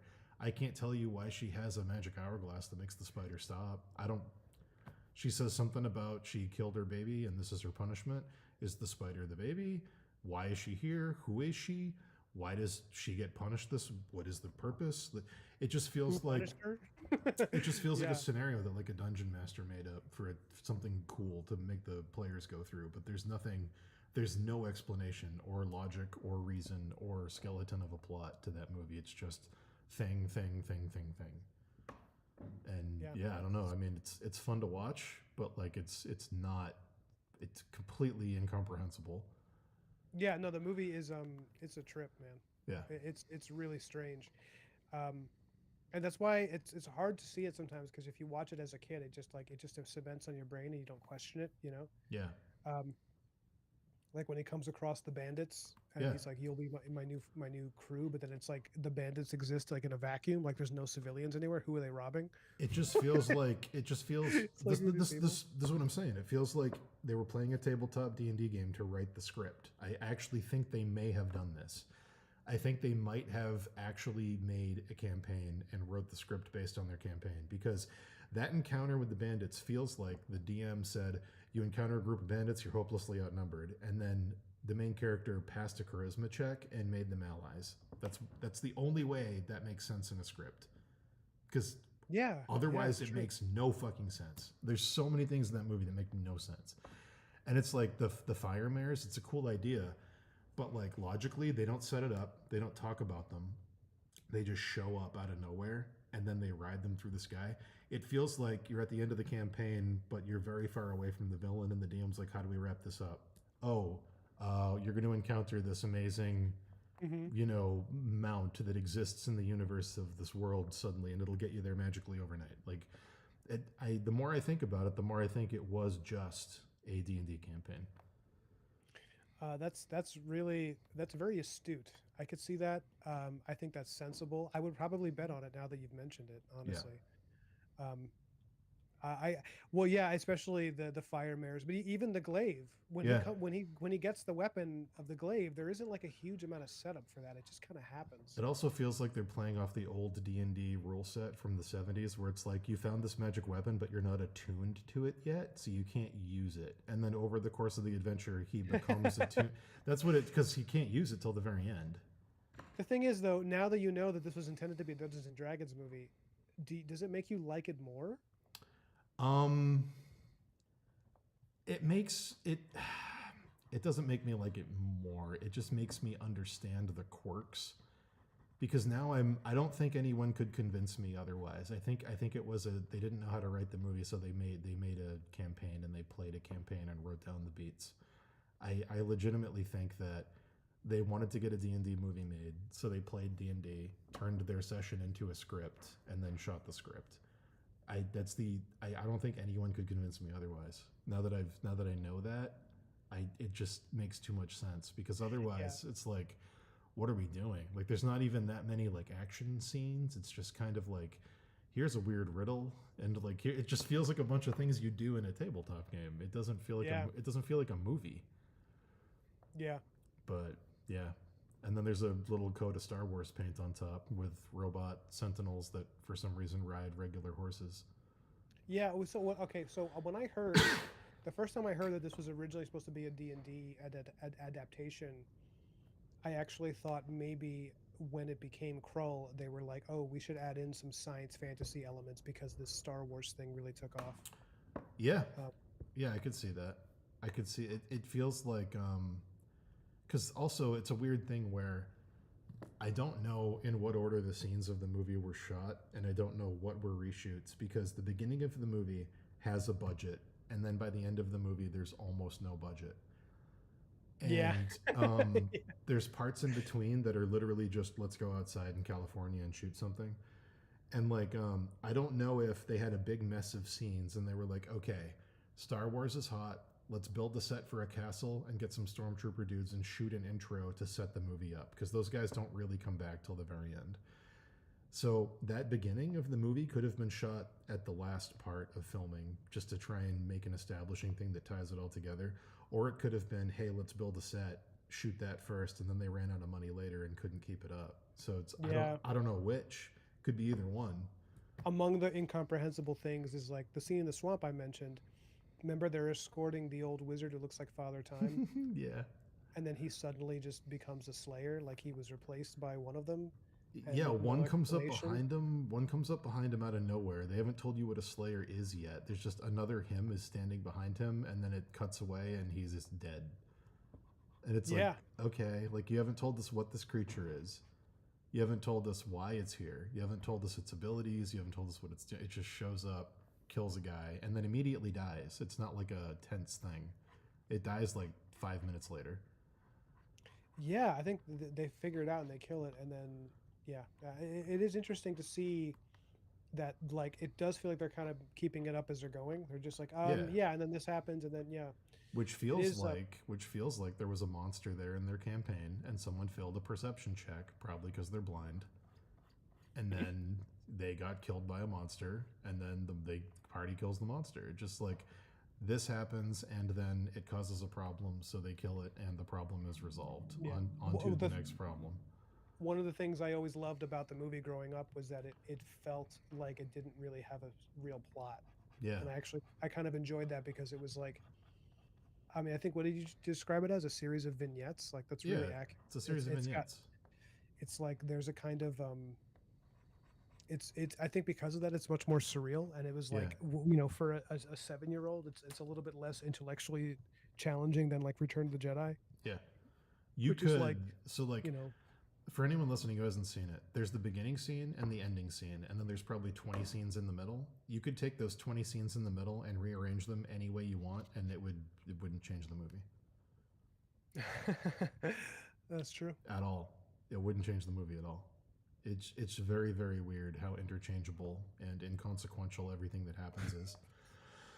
Just like life. Just like life. I challenge you to tell me why that wizard's girlfriend was in a spider web with a crystal spider with a magic hourglass that could make it stop. If you're saying that you want me to do a prequel comic, I'm challenging you. We've both seen Krull many times. Tell me. The movie didn't tell me. I don't have an answer for you. Do you have any headcanon? No, I always assumed it has something to do with the fact that he broke her heart, and so she kind of became this, like, unrelenting force of evil, because apparently that's what happens when somebody gets dumped. But I don't know. I actually feel like it is a formula of like fairy tale, like dreamlike logic that is not perfected until the movie Legend comes out. Like Legend is so good. Legend is like maybe 8 years later, and it's like, this is what they this is closer to what they wanted. I mean, it's one of those things where, like, I loved Krull as a kid, and I really enjoy it as an adult in a kind of corny way. But like Yeah. when I watch Legend, it's like my enjoyment is completely unironic. It's like It's you know, weird to watch a fantasy movie that has a budget and then feel like there's a higher budget at your like local Renaissance fair. Cause like that's I watch Krull and I'm like, I could make these costumes with stuff in my closet. Like this is crazy. Like, whoa. yeah. But like they do build sets for parts of it. But yeah. What would you rather watch, Krull or the '90s Dungeons and Dragons movie starring one of the Wayans Oh, brothers? for the camp factor and the bad CG, I'd watch the '90s D&D movie. Yeah, Just for the comedy of it, for the aesthetics, like which one has better aesthetics? It's Krull, no doubt. But yeah. what's more enjoyable? The '90s D&D movie is so bad it becomes an all-time classic. You would have to sit through Marlon Wayne's just Sit just through. Excuse me. I think you mean savor. I think is what you're trying to say. yeah. Sorry, I misspoke. What about oh my god, the end of that movie when they tease the sequel where they go on a quest to bring Wayne's brother back to life? Yeah, because the audience is hugely invested in Yes. the in the return of the most annoying character in that movie. It's just that movie is just unbelievably bad. The CG The also. CG is incredible. We've talked about the James Cameron connection, right? Oh, that he was originally supposed. He was like maybe attached as a director. I No, think he at some like he point. was going to be the director. What He happened? was a huge Dungeons and Dragons fan, massive Mhm. D&D fan. He was like in the before he became James Cameron, he was like a nerdy artist. He was like a matte painter on like fantasy movies. Like he painted the backgrounds in Escape from New York, and like Ah, that's how he got his start. Was that's why he loved special effects. He was a matte painter by trade. So he was this mhm, nerdy artist who loved D&D. And when he found out someone was shopping the rights around to do the D&D movie, he mhm. was like, I want to be the guy. And like this was like after Titanic or like during Titanic. He was big. He had already done Terminator 2, he'd done, True Lies, I think, a bunch of other things. So he sat down, like the producer attached him to do it, who had the rights to do the movie. And then they had a sit down lunch with Hasbro. And the president at the time of Hasbro, I think, said to James Cameron, so what makes you think that, as a director, you're the right person to capture, Oh, Dungeons and Dragons? And that's really stupid. I guess James Cameron just got up and walked out because he That's was so like, stupid. yeah, insane, the hubris. The hubris of Hasbro is a recurring theme in their company's history. But The guy just made Terminator 2. yeah, so They're like, then the producer was left with the rights to D&D that he paid all this money for, but he didn't have a director attached. So to save money, he just really shot it himself, and that's yeah. why we got what we got. And he So, was like 20 something, right? He was really yes, young. and he'd never directed anything, and he was like, "Well, we lost James Cameron. I guess I'll do it." I will say, okay, as a guy, for a guy who's never directed a movie before, it's actually when you think put it in that context, it's not bad. I'll I mean, put the it movie's this bad. way. I'll put it this way. The plot makes more sense than Krull. And Well, yeah, Krull was made by people that knew how to make a movie. This guy had never made anything, and he at least shot scenes that worked back to back to back to back. But yeah. holy That's, shit. Yeah, like what an insane. Can you imagine if we got a James Cameron directed high fantasy movie like 20 years before Game of Thrones? I mean, it would have changed movies completely. Like Yes. you probably would have had a string in the late '90s, early 2000s of like high fantasy films. You would have had people. You would have had an adaptation of Lord of the Rings that happened at a different time with a different director. You would have had Yeah. all this stuff. Well, actually, maybe not because Lord of the Rings was already in production Already apparently in at the same production, time. yeah. I mean, there's that funny thing from Red Letter Media where they talk about how because they're both from New Line Cinema, I think. Yeah.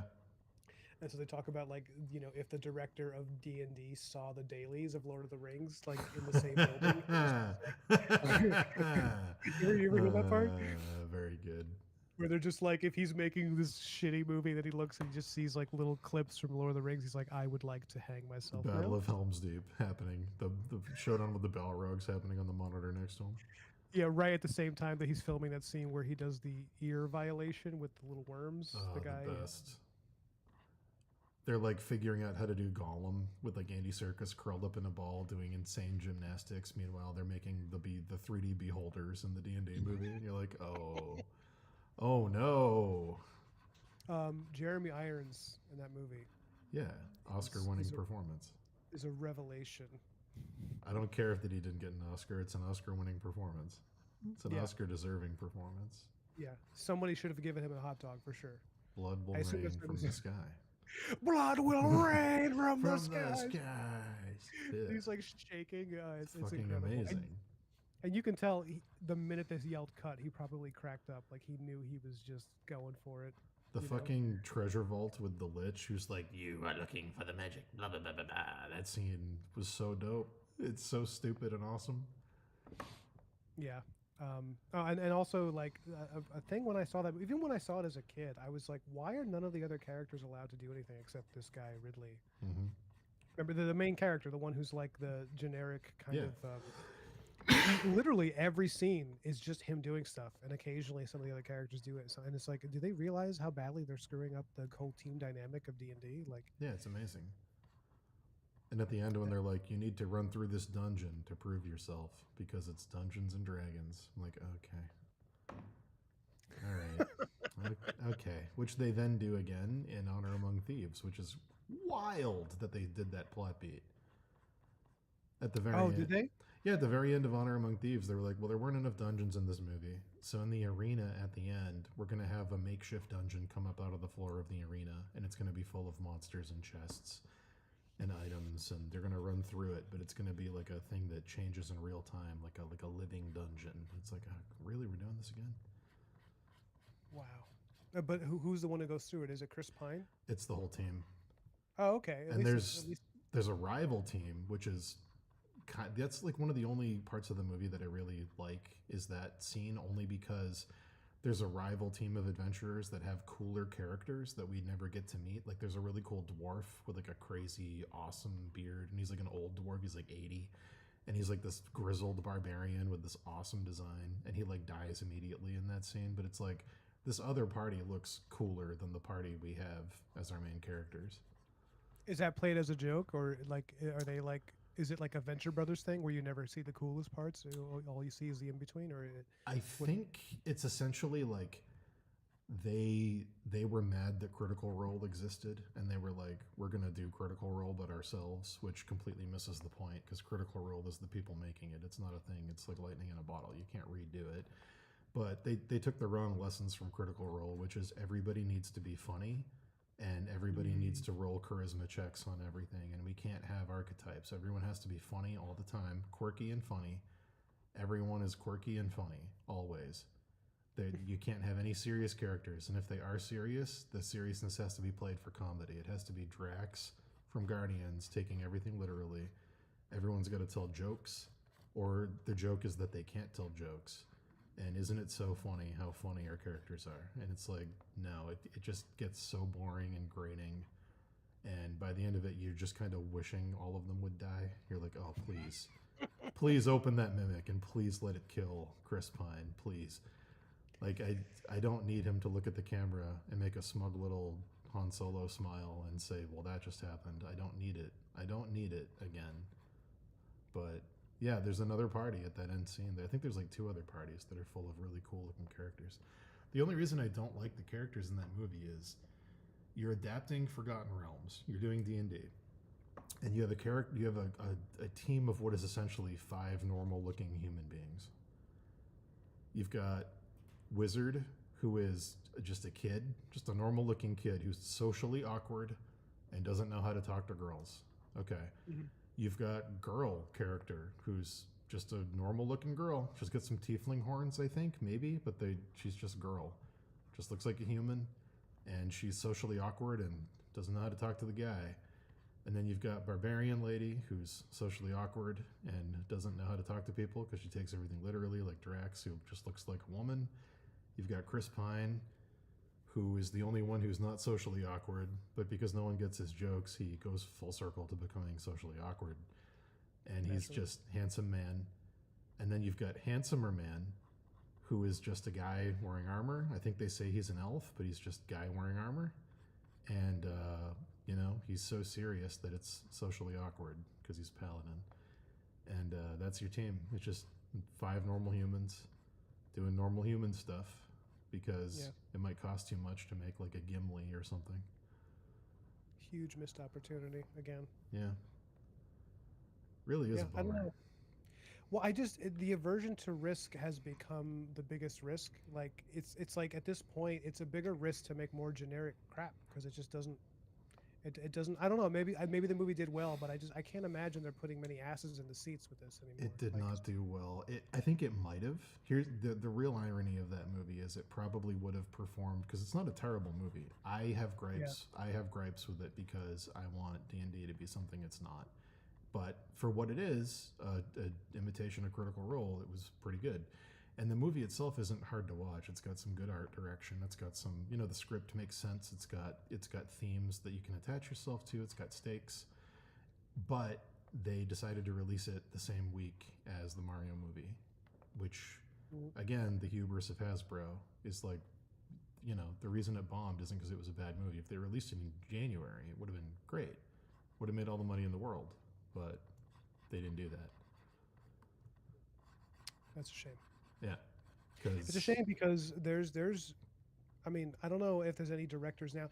I would love to see somebody go in a crazy direction and get like Cary Fukunaga to direct a D&D film, Yeah. Like I know that'll never happen at this point, but he was originally attached to do it, Oh, that would have been hilarious. like I his would version of. have loved that.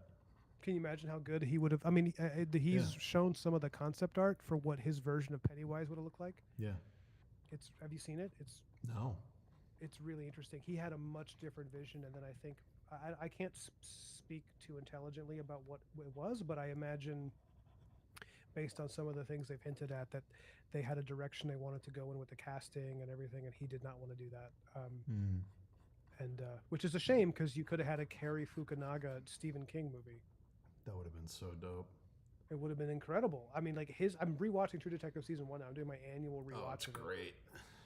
It's so good, and it's like I don't understand. Like, just let him do whatever. Let a director make a movie. You don't have Right. to. If he's proven he knows what he's doing, just let him work. Yeah, just let him do his thing.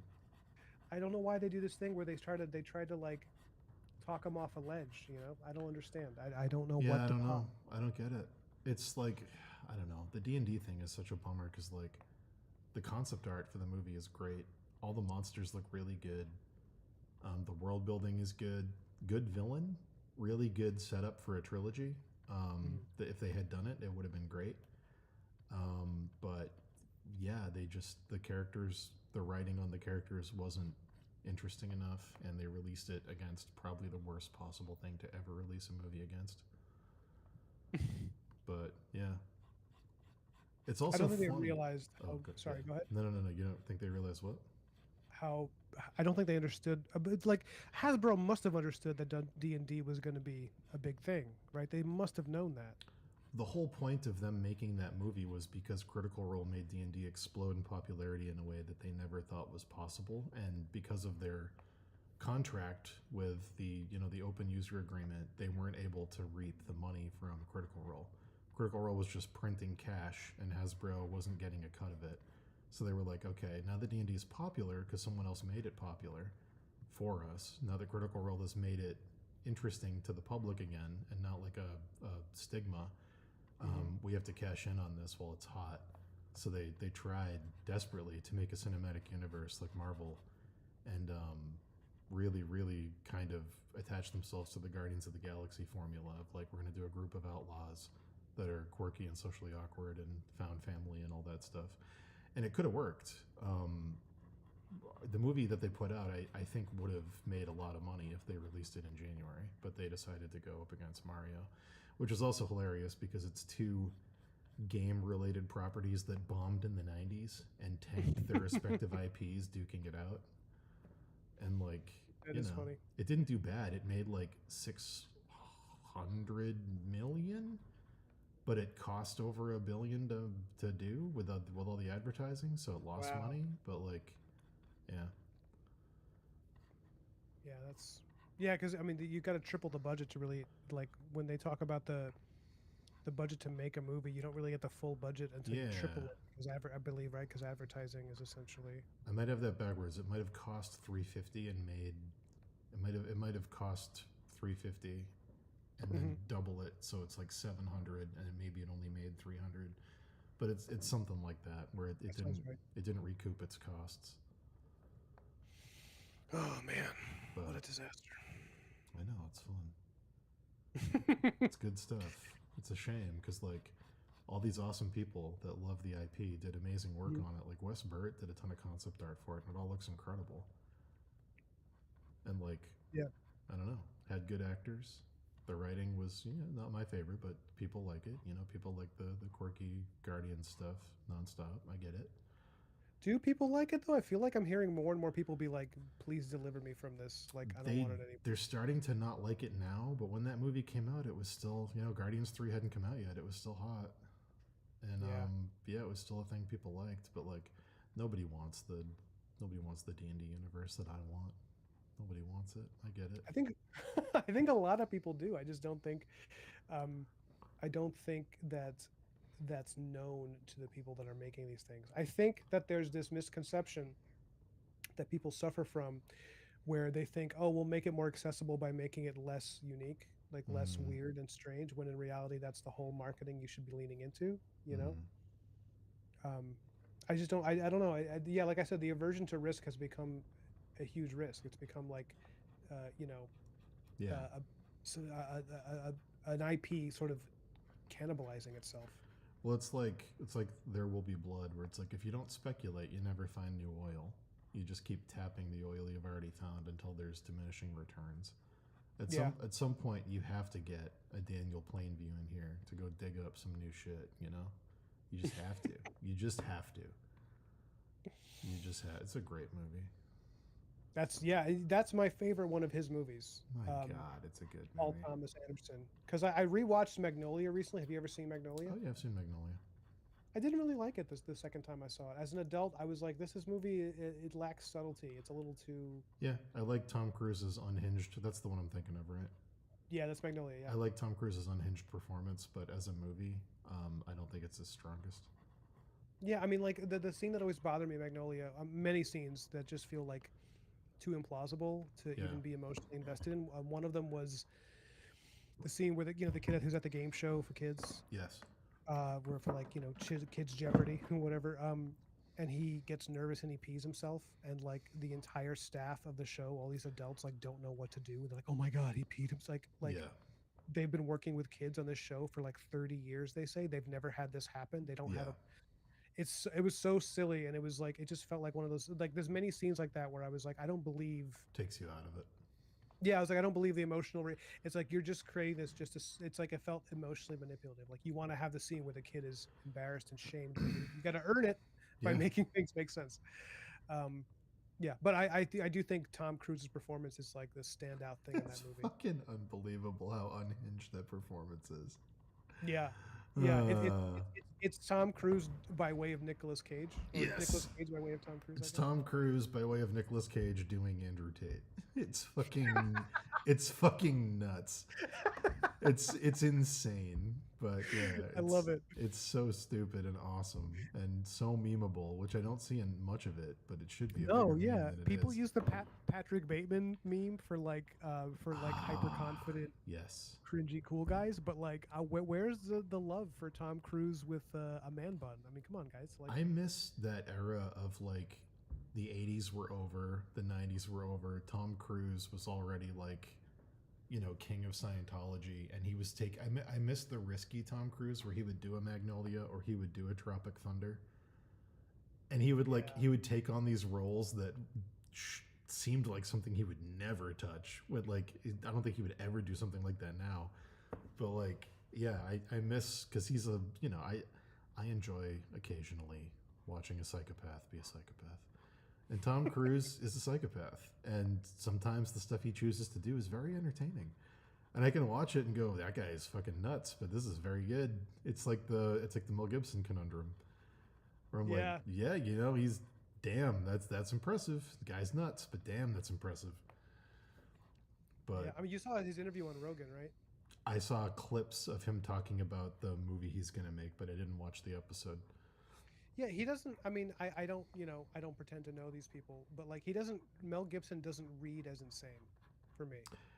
He Oh, reads as manic to me. Yeah, He yeah, seems like he might be on something, but I don't know what. He's got kind of a shakiness to him, which yeah, I mean, considering the career and the stuff he's had to deal with, I guess that makes sense. But yeah. He comes across as very anxious.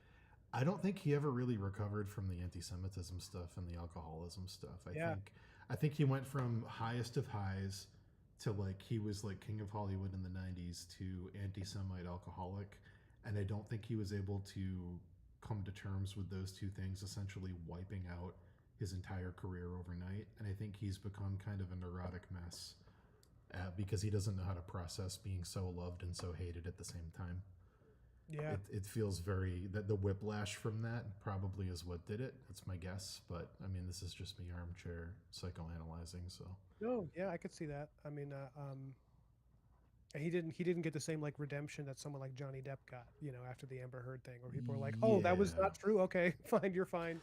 It's like Mel Gibson's just like, yeah. When it's like, you're, it's like I don't know. Maybe it might just be the anti-Semitic stuff because like even Robert Downey Jr. got a redemption arc from the drug use and the alcoholism and stuff, but I don't think there's tapes of him saying shit like that people can play ad infinitum.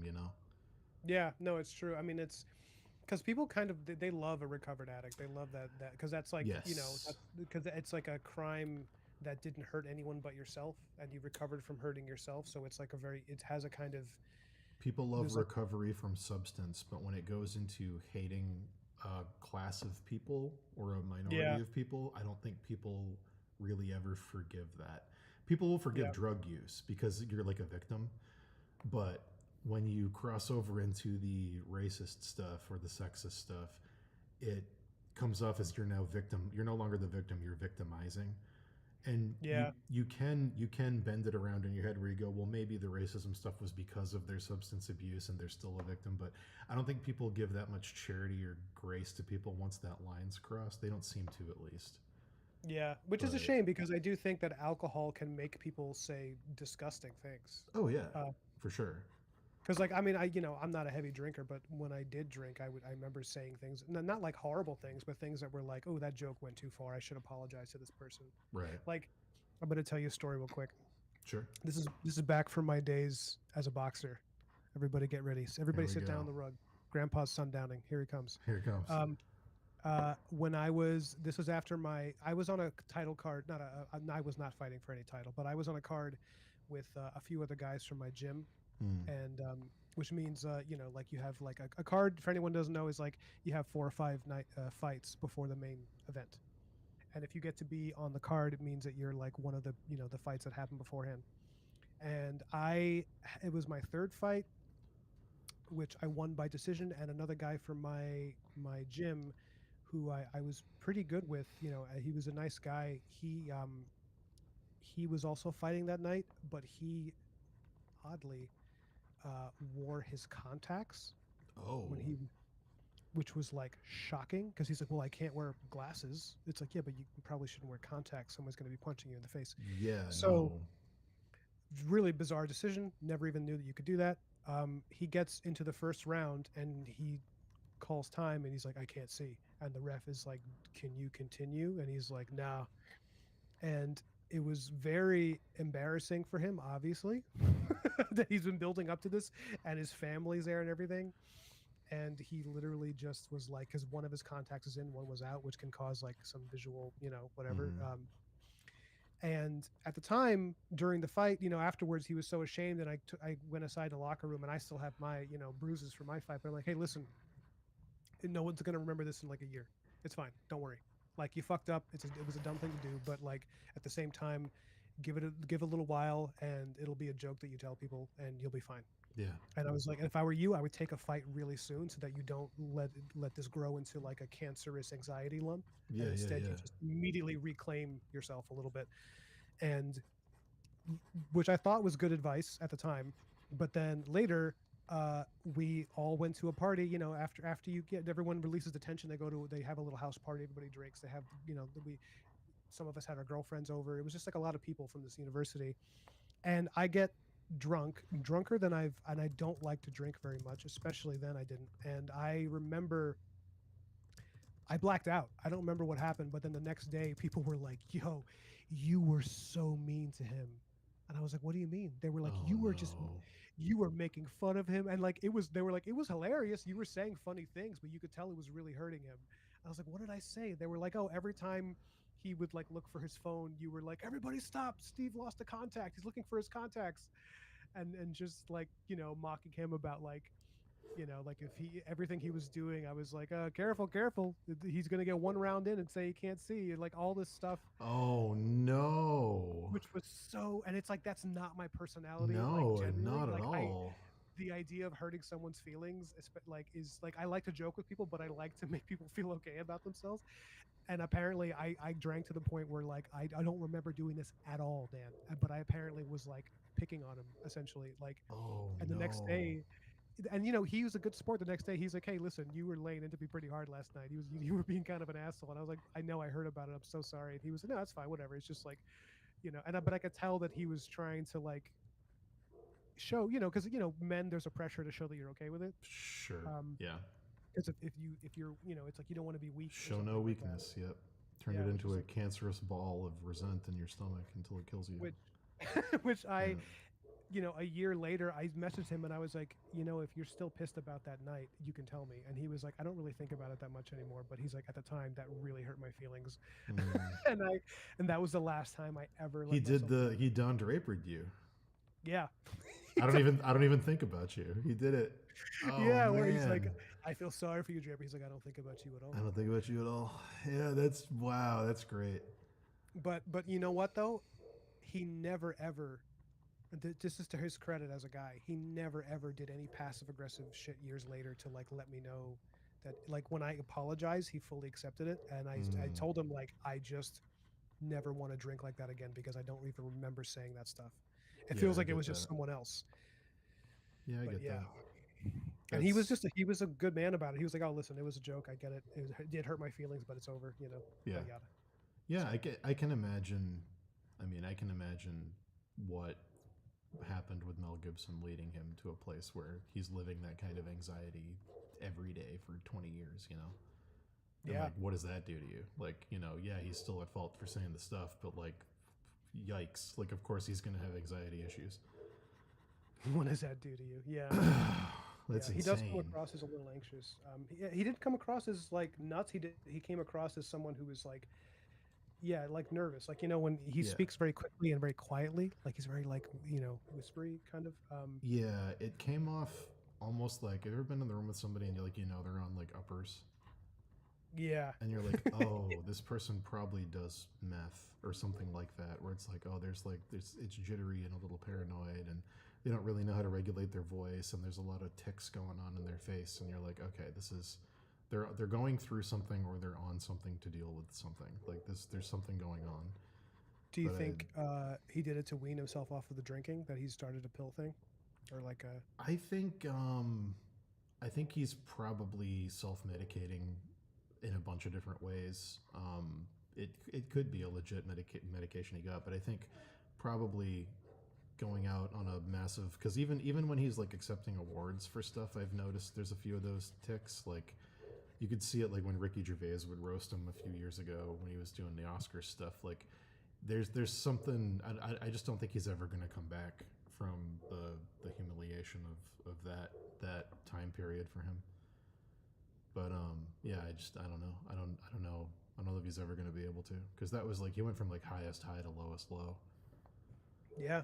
which But is now he's he has a career now. It's just like sadly he has to appeal to a very specific demographic to maintain that career. It's I like know everybody wanted him to be Cable before they cast Josh Brolin, and I thought that would have been kind of funny. would have been great casting. Would have been good casting, yeah. He keeps like almost getting things, but it's like you feel like there's like a machine that just like is like no. Well, yeah, he I think it's quite literally he's a brand risk for a lot of people because of the stuff he said. It's yeah, like it's like the Kanye thing. It's like once you cross a certain number of lines, you don't really get to come back. Like no one's gonna let you come back because you're too risky. It seems like you're co-signing the stuff that they've said and done if you attach yourselves to them. But Yeah. yeah. Oh man. On that Yeah, cheery note, what'd you say? I said on that cheery note. Yeah, I mean, whatever. I don't, he's fine. He's gonna Yeah, do fine. He's a he's- very yeah. rich man. I will say I did laugh out loud at the casualness of him leaning over to somebody. I can't remember. I saw a clip of this on I think like an Instagram reel. He was in a meeting with someone and he leaned over with his phone and he said, "Look, my house is burning down." And he was just like smiling, looking at his phone at the wildfires. I'm like, the casualness of delivering that line is insane. Yeah. That's just like, hey, look, my house is burning down. Like, wow. Do you think that's just from being so incredibly wealthy? Oh, Do you think probably, I'll probably, be yeah. fine? I think it's also probably just like, I don't know. There's certain, if you're comfortable enough in life and certain horrible things happen, you're able to have a reaction where you can kind of laugh at the tragedy of it. Like, if all he had was the house and there were no other possessions, I don't think it would be able to go full circle into comedy. But he's gonna be fine. He's gonna be totally fine. So I think it's the ridiculousness of it, of like, hey, look, everything I've ever purchased is gone in an instant. It's like, okay, like, what else are you gonna do but laugh at that point, considering you still have like $1 billion, Yeah. Well, he probably has more than one home, I'm sure. Oh, absolutely, Yeah. 100%. I guess also I guess the housing market in Los Angeles is totally fucked now. I didn't even think of this. All the people all the actors and studio people that lost homes in the fire are now renting apartments because they have to stay local for work, and it's making the prices of the apartments go sky high because now they can afford to outbuy other people, which is a crazy downstream effect that I never would have even considered. But It's just yeah. more gentrification. Now a $5,000 apartment can go for like 30 grand because like you're renting it to some actor. But That's that's so sad. Imagine It's you're like, wild. yeah, that's damn. yeah, but I found the Luke Skywalker line. I have to go in a moment, unfortunately, but I did find the Luke Skywalker line. Tell me what it is, please. I'll do my best, Mark Hamill. Hold on. Oh, I can't wait for this. I hope everybody's stretched in the comments. But we can't turn back. Fear is the greatest defense. I doubt if the actual security there is any greater than it was on Aquila or Sullust, and what was there was most likely directed towards a large-scale assault. You know what? I see no problem with that dialogue. I think that's crisp. That's clear. In fact, I'm pretty sure that was written by Tony Kushner. But we can't turn back. Fear is their greatest defense. I doubt if the actual security there is any greater than it was on Aquila or Sullust, and what was there is most likely directed towards a large-scale assault. And I guess Mark Hamill was like, humans don't talk like this. And yeah. Oh my god. Yeah, Oh that is my quite God. bad. That's wow. That's That's interesting great. though that if no one had stopped him. It's also interesting that he actually listened to Mark Hamill. Because I feel It's like George just- Lucas doesn't always take notes about that stuff. True. I also know, like what he said. Harrison Ford said when he said the complaint. I guess Harrison Ford leaned over.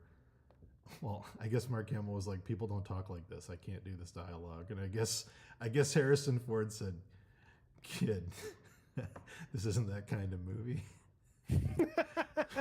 Which is very funny in retrospect. Yeah, he knew exactly what movie he was in. Oh man. All right. Well, listen, I know you got to go. I'm gonna go too. I got to get back to responding to this caterer, or All right. possibly I don't know what's gonna happen. But thank you so much for making the time, man. This was fun. Yeah, we'll do it again soon. And to bookend it, don't shit yourself. You're good, man. You're good. All this will be well. This too shall pass. All will be well.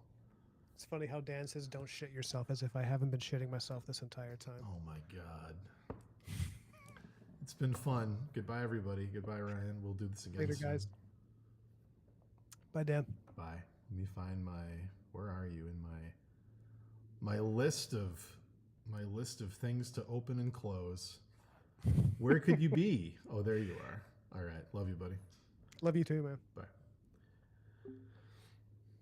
See you, folks.